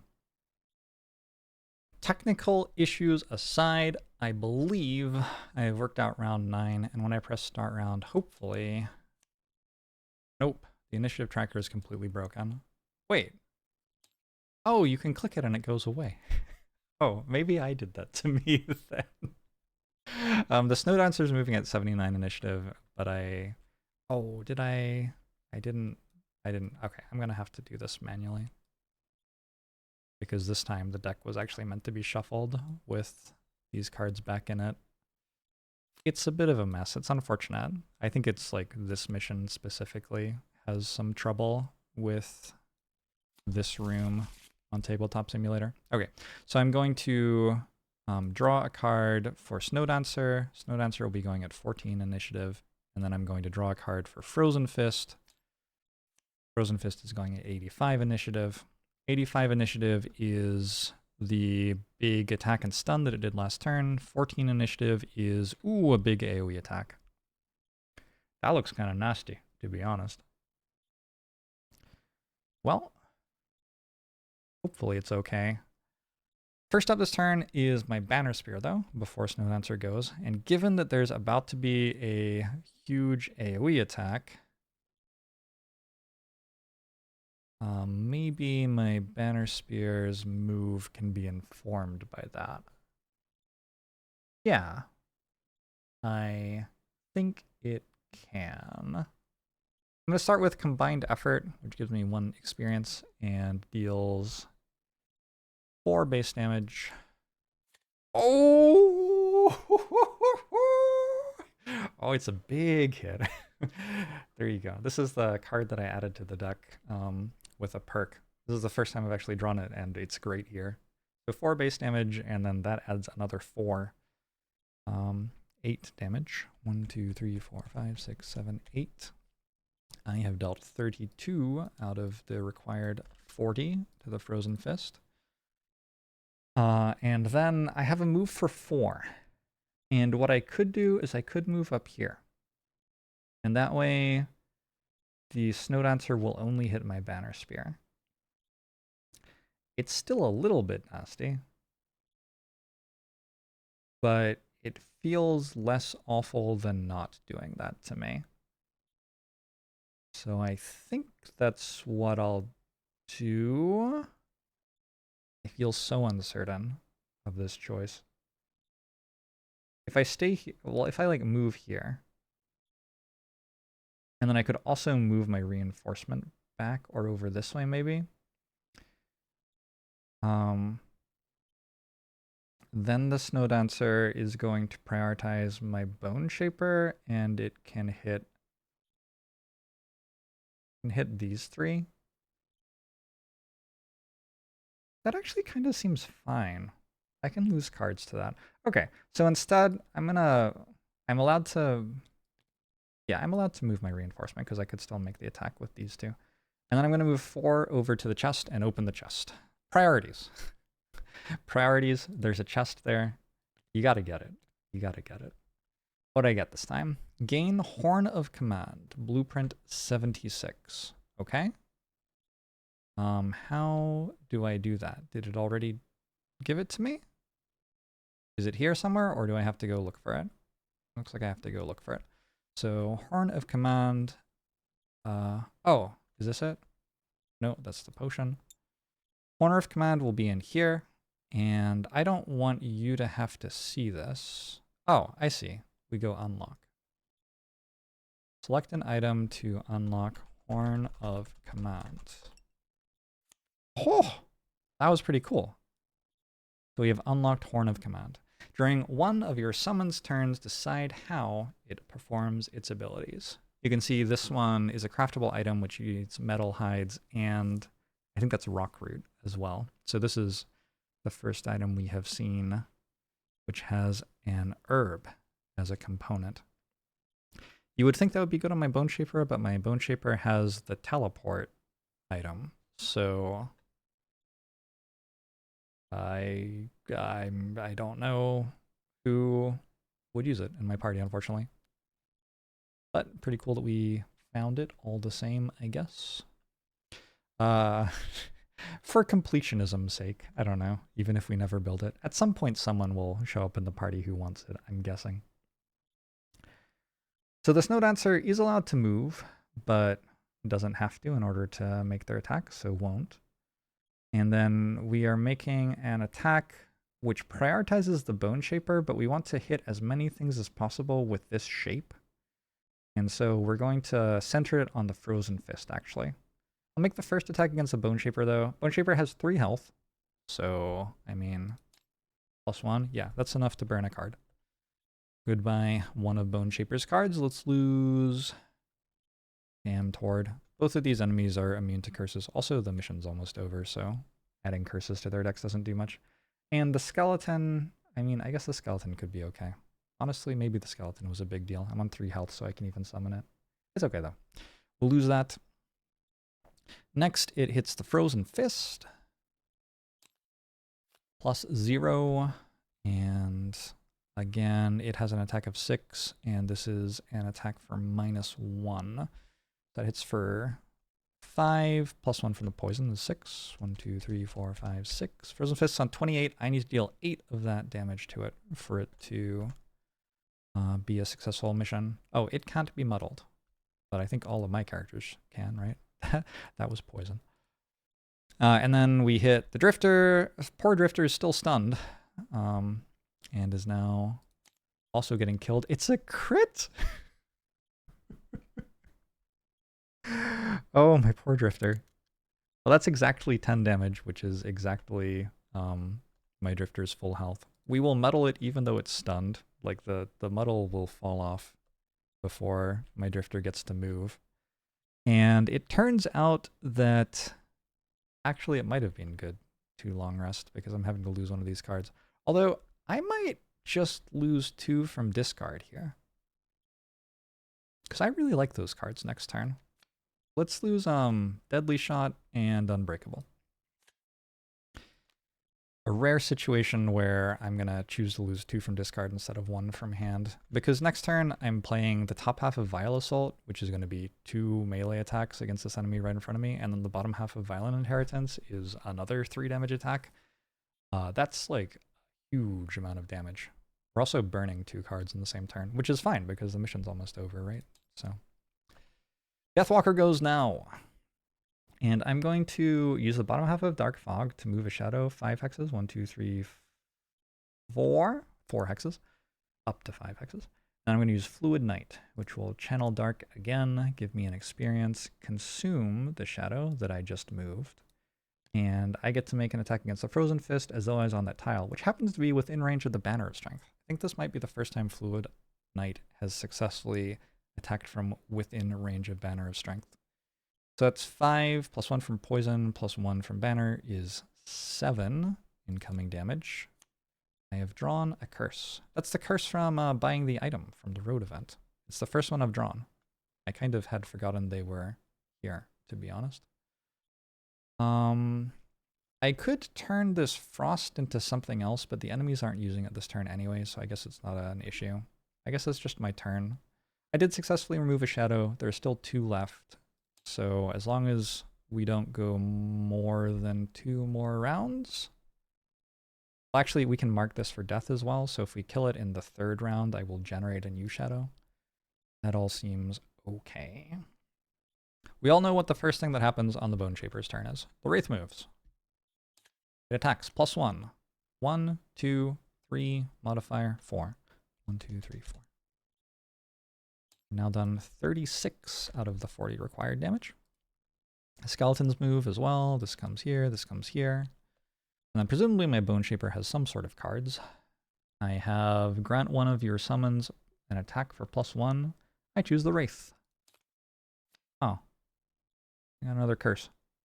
The game isn't making it easy for me. And I can use the bottom half of Foul Remedy to, I think, probably just move away. Okay. My drifter is stunned. Oh no. I just realized he's just gonna get stunned again.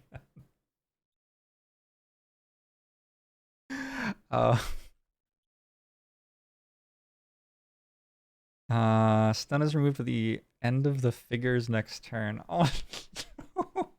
If I'd long rested, my turn wouldn't have happened yet, so when the stun got reapplied, it wouldn't have mattered. But because I didn't long rest here, I've moved before the enemy, removing my statuses, and then it just it just hits me again. Mukta has had the worst performance that I've ever seen.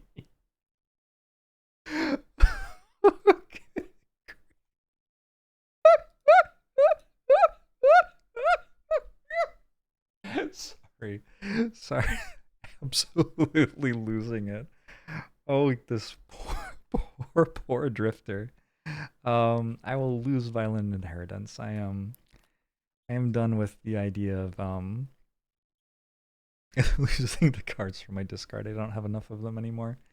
Anyway, that is the end of round 9. What a round. That was outstanding. That was incredible.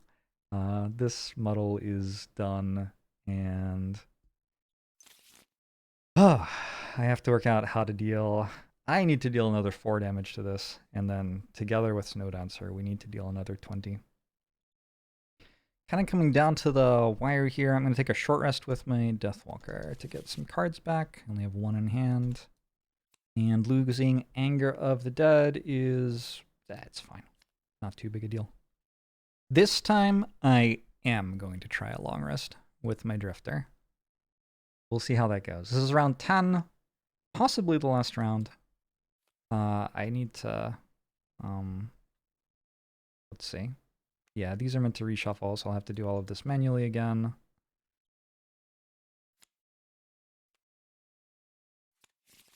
We'll draw for the Snowdancer. 14 initiative for the Snowdancer. That is the double attack, so one of those will hit Frozen Fist. That's great. And then I'll draw for Frozen Fist. 52 initiative for Frozen Fist. This is one of the non-special attacks. So 6 of the attacks are special, and then there's also twin shots in the deck, which is a ranged attack. Kind of interesting. So the Frozen Fist, I don't know how it makes a ranged attack. I guess it like picks up a boulder and chucks it or something.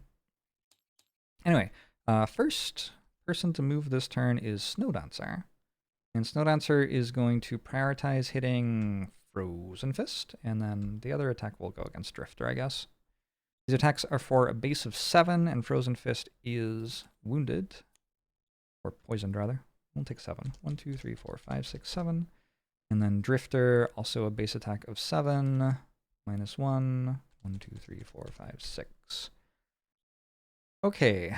Oh, and it has push 2 on it. So push 2 and push. That's as far as you can push. Drifter is just having kind of a wild day. Huh.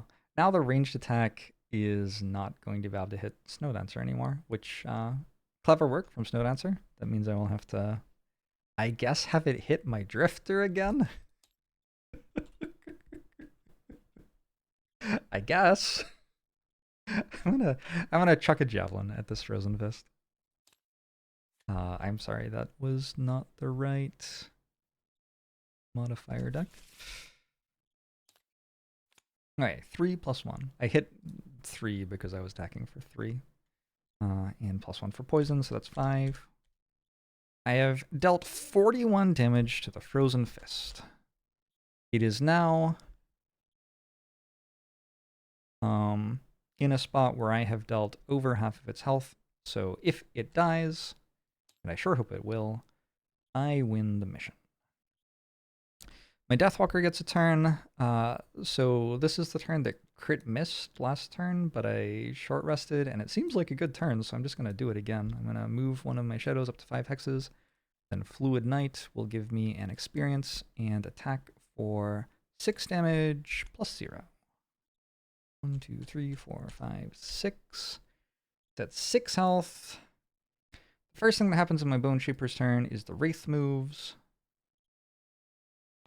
Makes an attack for +0, +1, +1, so 3. 1, 2, 3. That thing is on 3 health. Skeletons move in, sensing blood. And you know what? You know what? If it dies to Decaying Will, I can move in and pick up the loot. Okay. I was thinking I could avoid killing it this turn to make sure I could get the loot. But yeah, if it dies to Decaying Will, I will be able to move and pick up the loot. So I will make my attack -1 damage. Just deals 1. Ends up not being a problem. I think what I'll do is I'll transfer Essence. So I lose 2 health and Banner Spear gains 5 health. And that way, when the Frozen Fist moves, which is now, and makes 2 ranged attacks, the first one is going to go against Charles Reinforcement, who is doing his job of tanking very large attacks. It's with disadvantage and absolutely kills him. That dealt, I think, 12 times his max HP. So he's dead. And then we have a second attack. Only 11 times his max HP, actually. The second attack it's for 11 damage. So actually, like, even though Banner Spear is at 10, it's not like that's enough to tank it. Banner Spear is also probably, probably the most cards available to lose. So I will make the attack at Banner Spear. Drew the Curse. Alright. Xenia Zephyr is living a charmed life. And my Drifter, my poor Drifter. This is very exciting. I get a long rest, and when I rest, I advance continuous health, getting my second experience for the mission. And healing for an extra 2. I wonder if before I rest, if I'm allowed to use the Amulet of Life and then refresh it immediately as I'm resting. I'm not sure. It would kind of make sense that I would be allowed to. I'm just going to lose sustained momentum. That's fine. Shouldn't matter. And this turn, the enemy's on 3 health. This shadow should be gone, but I still have 1 more shadow I can consume. Hang out with me here as we grab a short rest with Banner Spear, and then I will go 6 initiative and attack with advantage. I think that already guarantees a kill, actually. And yeah, I don't know. The other people can do something, I suppose. We'll long rest with my Bone Shaper. And my Deathwalker does actually have to consume a shadow this turn, so we'll use a move to consume the last remaining shadow, and it will be a move for 5. I guess the thing is, what if it gets stunned somehow? That would be very weird. But I have a ranged attack I can use as well, if somehow that happens. If it gets stunned and this doesn't die, that doesn't feel possible, does it? Drifter is no longer stunned, and we start what will hopefully be the final round. Xenia Zephyr is going to move over here and consume air, gaining an experience to make this attack with advantage. +0 or -1. How many enemies have I killed? There's no way I've killed more than 3 at this point. -1 on our attack that started at 3 against a poisoned enemy on 2 health is a kill. Ooh. I guess I should see what Snowdancer is doing. We do finish the round. Let me make sure that's actually true. At the end of that round, yeah. So we'll draw a card just for Snowdancer. I only have to draw 1, I guess. Nothing special. This is the other non-fancy card that is in the enemy decks. So, my Drifter is going to walk here and pick up some loot. What'd you got? 2 more coins. Not bad at all. My Deathwalker is going to consume this shadow to move further than usual. And just not use the other part of the card. Snow Dancer is going to move up and attack my Wraith. Actually is. I guess I could have it attack my Skeleton, actually. Skeleton dies. It's fine. I don't know which one it was. Maybe that one. And then my Bone Shaper is going to long rest, and that is the mission. What an awesome mission. Did I end each of your turns adjacent? Oh my god, I forgot that I was meant to do that, but I fortunately did anyway. I got all of my combat goals, kill 3 or fewer enemies. I believe I did.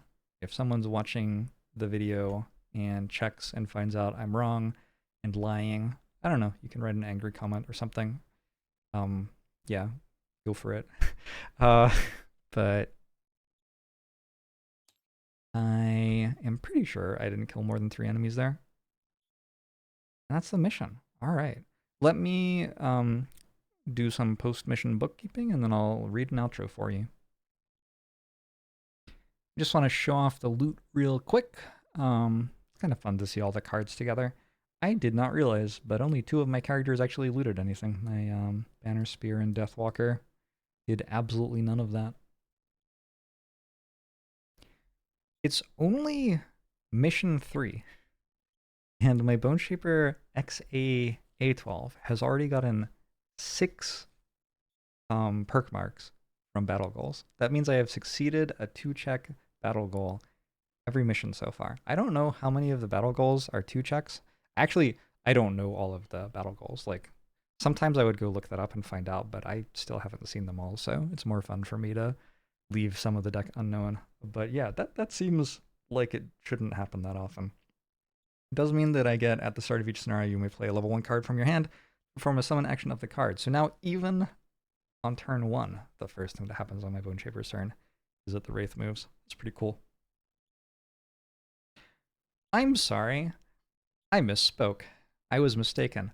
We got 1 perk check from mission rewards, didn't we? That's why I'm at 6, because I did 2 double checks and 1 single check, and then that mission reward. The reason I know that is my Deathwalker's at 7 in 3 missions. That just feels hard to believe it's possible. So that's pretty cool. I have to decide which perk to take here. In fact, I guess I have to decide which 2 perks to take, because I also got this mastery, didn't I? So I need 2 perks. Well, that's pretty cool. My feeling on these perk choices for my Deathwalker is 1. I think this character is tending to short rest more than long rest. And part of that is perhaps because I haven't done a very good job of getting much equipment. And we didn't get any loot this mission. I currently have no lumber, no metal, no hides. So I'm not about to get a ton of equipment to refresh with a long rest.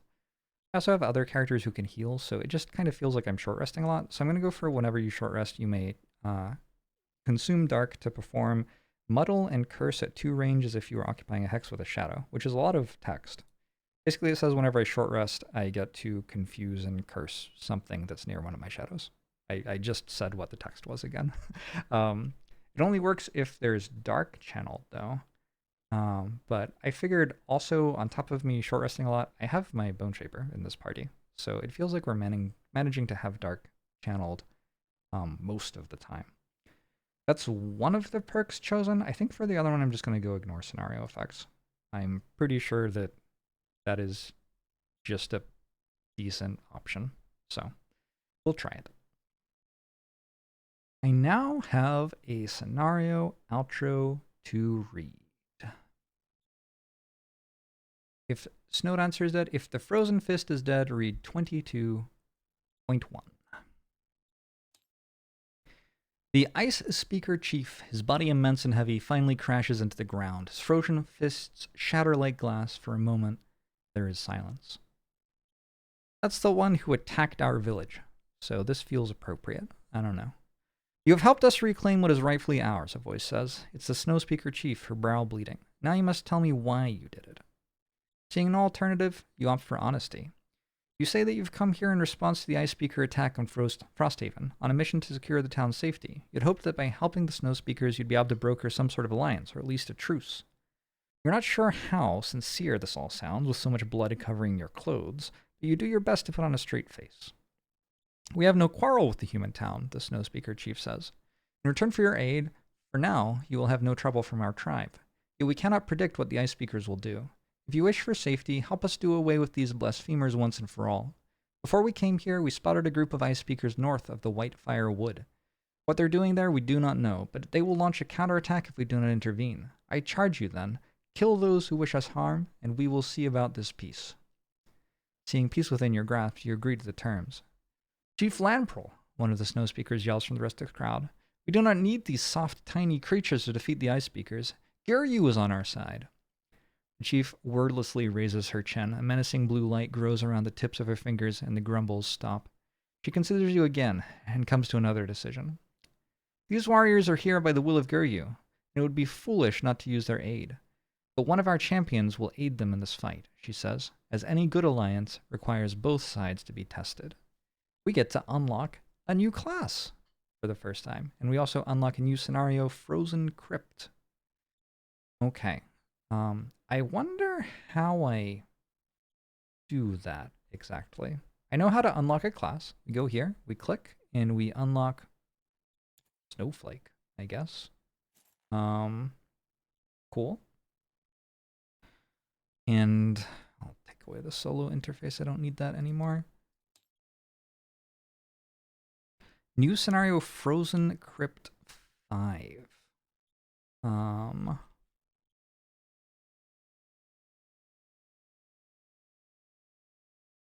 So not this one. We can only do one or the other. Maybe we just click on 5 and the game understands. I already told that we won the mission. Oh, we didn't get a random treasure. You're allowed to replay missions if you want, which is very strange to me. It kind of stretches the narrative integrity of the game a little bit to replay this mission, right? That said, I think you're allowed to replay the mission and try to get the random treasure out of the loot deck, because despite us getting like half the loot deck there, we did not find the random treasure. We are now meant to immediately read 63.1.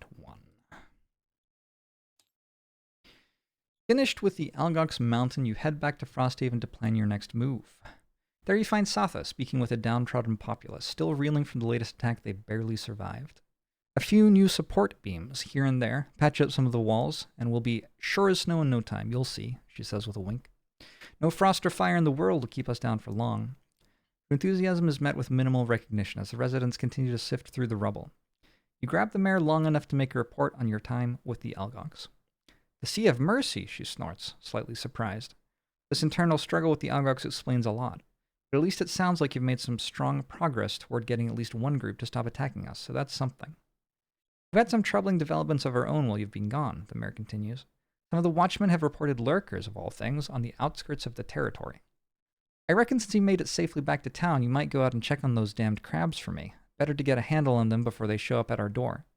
She punches you on the arm and begins to walk away. Oh, actually, she stops and turns back. There was one more thing. A scouting party came back recently and reported seeing some strange metal constructs marching through the wastes. The scouts tracked them east through the Whitefire Wood and then into some frozen valley. But we couldn't follow beyond that, so you might as well have a look at that too. You rub some of your bruises from the Algox altercation and nod. Good, Satha chirps. And while you're doing that, we'll keep rebuilding the town. I'm sure you can already tell, but the north isn't exactly hospitable, so we need to get Frosthaven back on its feet as soon as we can. That means we need all the resources we can find. So while you're out there, see if you can collect some lumber, metal, and hides to help us out. See willing, we'll be able to rebuild this outpost before winter, because if we don't, then there's no hope for any of us. We get 1 morale, 1 prosperity, we add 156.1 to the calendar in 4 weeks, and we unlock scenarios 7 and 8 as well. Okay, can I remember all of that? 156 in 4 weeks. 1, 2, 3, 4. 156.1. We unlock scenario 7. We unlock scenario 8. All those have arrows to them. That makes it easier. And we gain a morale, and we gain a prosperity. Very cool stuff. It is now time, for the first time in a while, to do an outpost phase. So I'm going to do a little bit of planning around that. Actually, you know what? First, before I do the planning, we should find out what the outpost event is, because that will inform my choices. So we start with the passage of time, and then follow that up with an outpost event, summer outpost events map, new event. Tinter Droman, Frosthaven's resident quattril tinkerer, is unwrapping a package wrapped in brocade in his workshop. Come take a look. Can't believe it. One of the guards just dropped this off. Says he's found on the hillside. Out from the cloth comes what looks like a long metallic purple blade. Remarkable. Believe it or not, this is an antler from Brummix. Quattril settlers brought them over here a century ago, but they all died out. Or so I thought. Watch this. He swings a heavy wrench at the antler, snapping it in 2 pieces. All right, let's see if the myths are true. He grabs the 2 halves of the antler and gently touches them together. Like magic, the 2 pieces fuse back together, looking as perfect as when he first unwrapped the antler. Tinter is grinning from ear to ear. A marvel of nature. Now what should we use it for? I can use it as a mutable material for crafting, or I can weave it into an art piece. I think I remember that option A gives me any crafting material that I want, like 1 copy of any crafting material that I want. I've done this event once before, and I think that's what I chose. Let me do my math and work out what I'm doing this outpost phase, and then perhaps we will need to do that, or perhaps we'll get to find out what option B is. I have done some planning, and what I have discovered is I have so many materials. Wow. I think I've been looting pretty well. I am not going to have too much trouble grabbing all of the stuff I would like to get this town phase. The one caveat, I would say, is my Bone Shaper and my Banner Spear have almost nothing. My Banner Spear has 1 lumber and no gold, no metal, no hide. And my Bone Shaper has no lumber. Sorry, that's my Deathwalker, not my Bone Shaper. My Deathwalker has 0 lumber, 0 metal, 0 hide, 0 gold. So at some point it would be kind of nice if they got some loot so they could get themselves items, but partially because they don't have any loot so they can't really do anything, I have tons of crafting materials for everything else. So I'm going to go for option B here. We'll weave it into an art piece. What does this do? You return several hours later to find Pinter filing the last edges off a stunning purple necklace. He wipes it with the edge of his shirt sleeve and hands it to you. You take it. Just promise me if you ever find that enchanting Brummix, you treat it well. I heard they're crazy for axe nuts, if you'd believe it. That's not an art piece, that's an item. Alright, I gain 1 morale. This seems great. This seems way cooler. I gain 1 morale. I've just seen what? Apparently I would have gotten 3 materials, not 1, and also a lot of other stuff. Anyway, I gain 1 morale. I gain a death-proof charm. Item 31. Locked items unlock death-proof charm.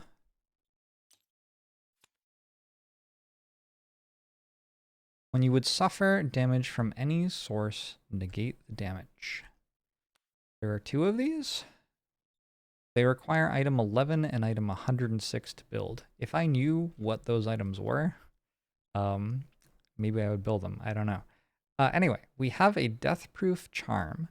This is something that we wear on our head.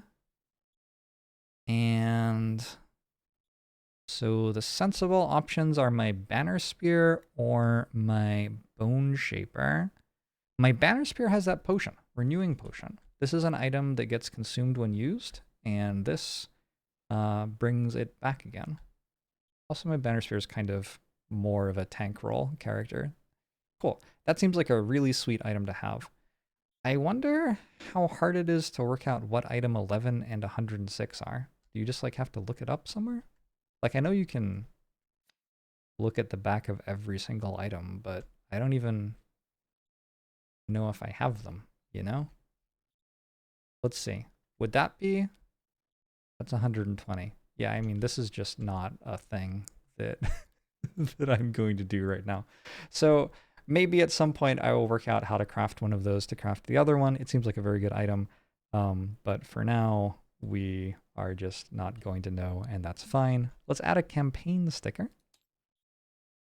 Campaign sticker to add Brummix. Okay. Are those tracks? Those are tracks from the creature whose horn we found and turned into this necklace. Very cool. All right. Having resolved our outpost event, let's do the rest of our outpost phase. So first we're going to go through our structures, and we have a logging camp, which means I can spend 2 gold to grab a collective lumber. I'm allowed to give a collective lumber to whomever I would like. And I will give it, I guess, to my Deathwalker, because my Deathwalker doesn't seem to have anything else, so kind of makes sense. Craftsman doesn't do anything, Alchemist doesn't do anything, Workshop, we're not going to do any of this stuff, and the barracks,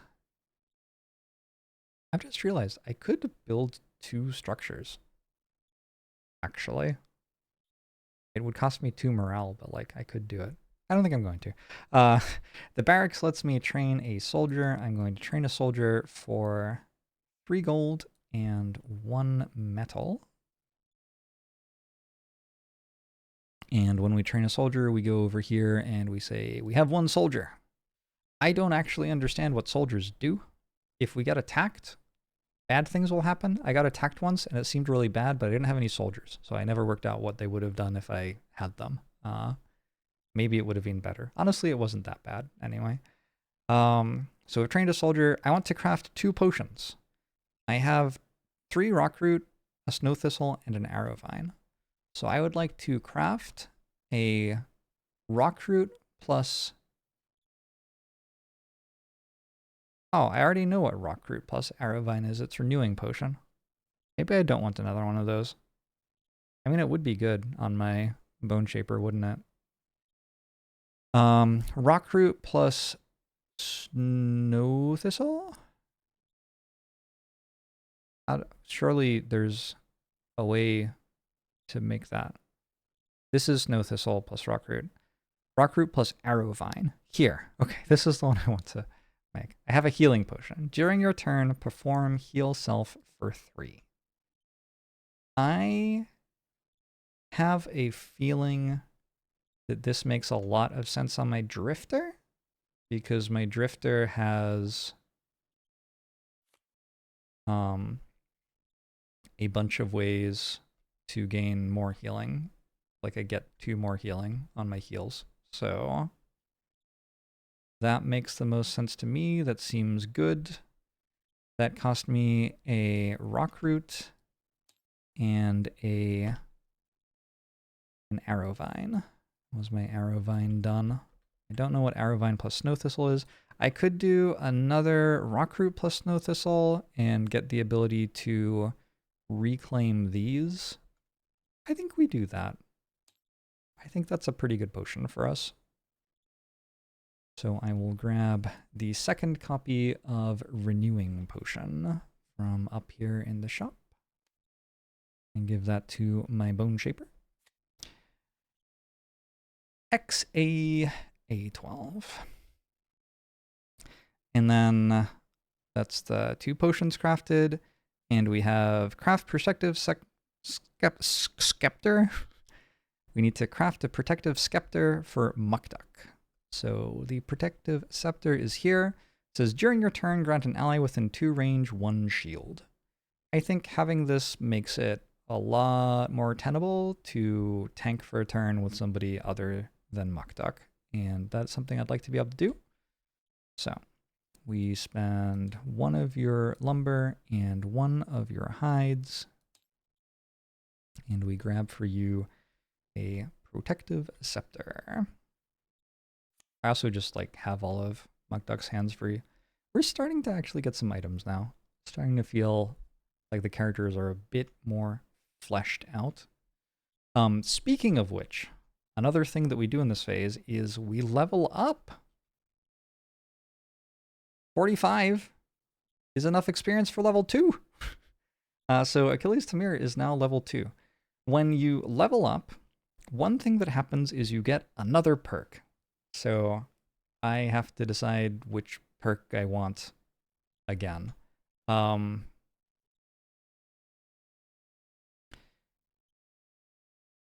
Let's just, like, removing 2/-1 cards can't be bad, so I'm just going to do it.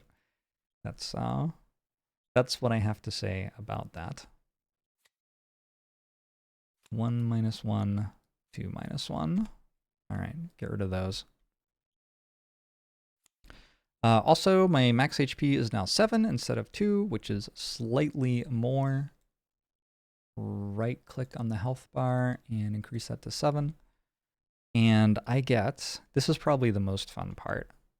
In here, we have 16 other abilities. And I don't want to look at all of them right now, so I'm actually going to reverse their order, because the ones on the bottom right now, it's telling me their names. Just don't read that. Don't worry about it. It doesn't tell me anything else. Okay, this one and this one are available at level 2. Deepening Despair deals 4 damage to 1 enemy at any hex adjacent to at least 2 shadows and generates dark. Or, bottom half, you and all allies may treat each hex with a shadow as being adjacent to each other hex with a shadow during move abilities this round, and move 3 and gain an experience, and the card persists until end of turn and lose the card. Okay, so here's the thing. Deepening Despair is a completely game-breaking card which we have to take. There are missions where you have to get from one side of the map to the other, and this completely shatters everything about how the rules tell you you can do that. So we're going to take Deepening Despair. Shall we also read Restless Spirits? Sure. Restless Spirits. 3 damage and a curse. If you're occupying a hex with a shadow, you may remove it for another 3 damage and an experience. Bottom half, move 1 shadow up to 4 hexes. If the move shadow is in the same hex as an enemy, the enemy suffers 3 damage, remove the shadow, and gain an experience. You know, that one's very good too. I think I have taken a Deathwalker up to level 3 before, and if I remember right, I just took both of these. Like, you see 2 more cards when you get to level 3, and the level 2 card that you didn't take. And if I remember right, I just took the level 2 card, Restless Spirits, instead of taking either of the level 3 cards. But that is something to worry about for level 3. For now, I'm going to take Deepening Despair. This is, I think, usually going to be in my deck, unless the mission, like, really doesn't call for it. But yeah, this is just a good card, so it will usually be in my deck. And the Deathwalker is now level 2. Very cool. Why is that? Oh, because it's an ability. Okay. Last thing that I wanted to do was build a hunting lodge. Here is our lovely town of Frosthaven, and we have a hunting lodge ready to build. I wanted to go for the hunting lodge because I have fewer hides than metal, so I figured get the hunting lodge now, then the mining camp next. So I'm going to just go over here and click build on the hunting lodge. And yeah, that does cost me a bunch of stuff, but I've already noted it all down.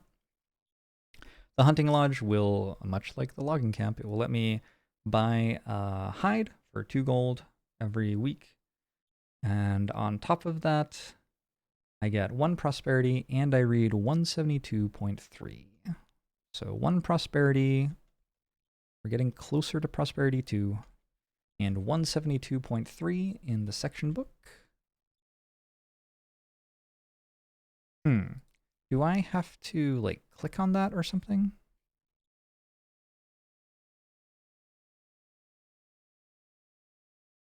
I don't know how I meant to read it. Anyway, we will go to page 172. I also don't know how to go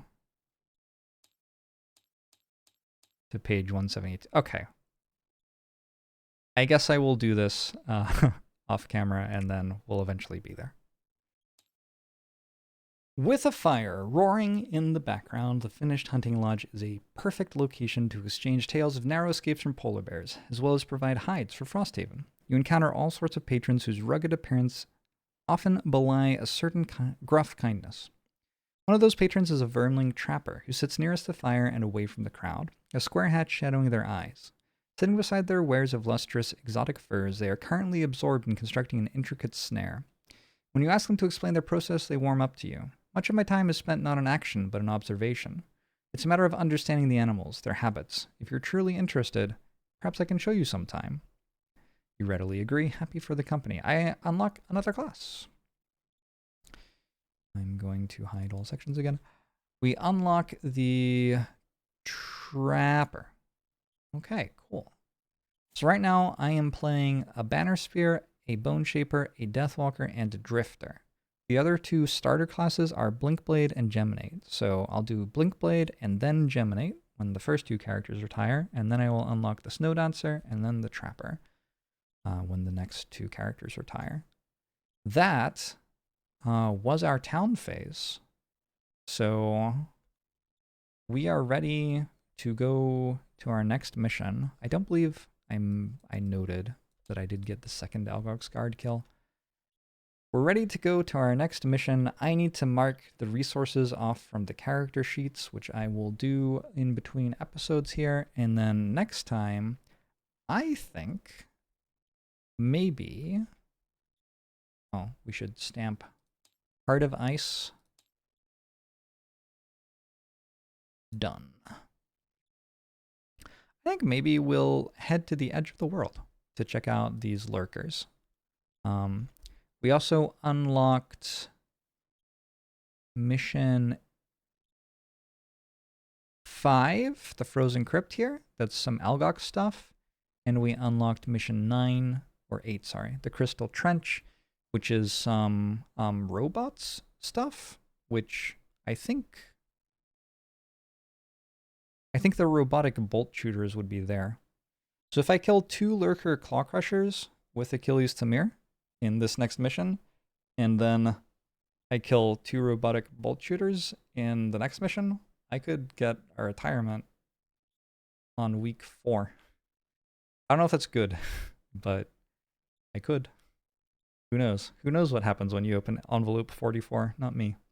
Anyway, thank you for tuning in. I hope you enjoyed this episode. This one was a little bit longer. I'm having a ton of fun with the campaign, and we'll see you next time for more.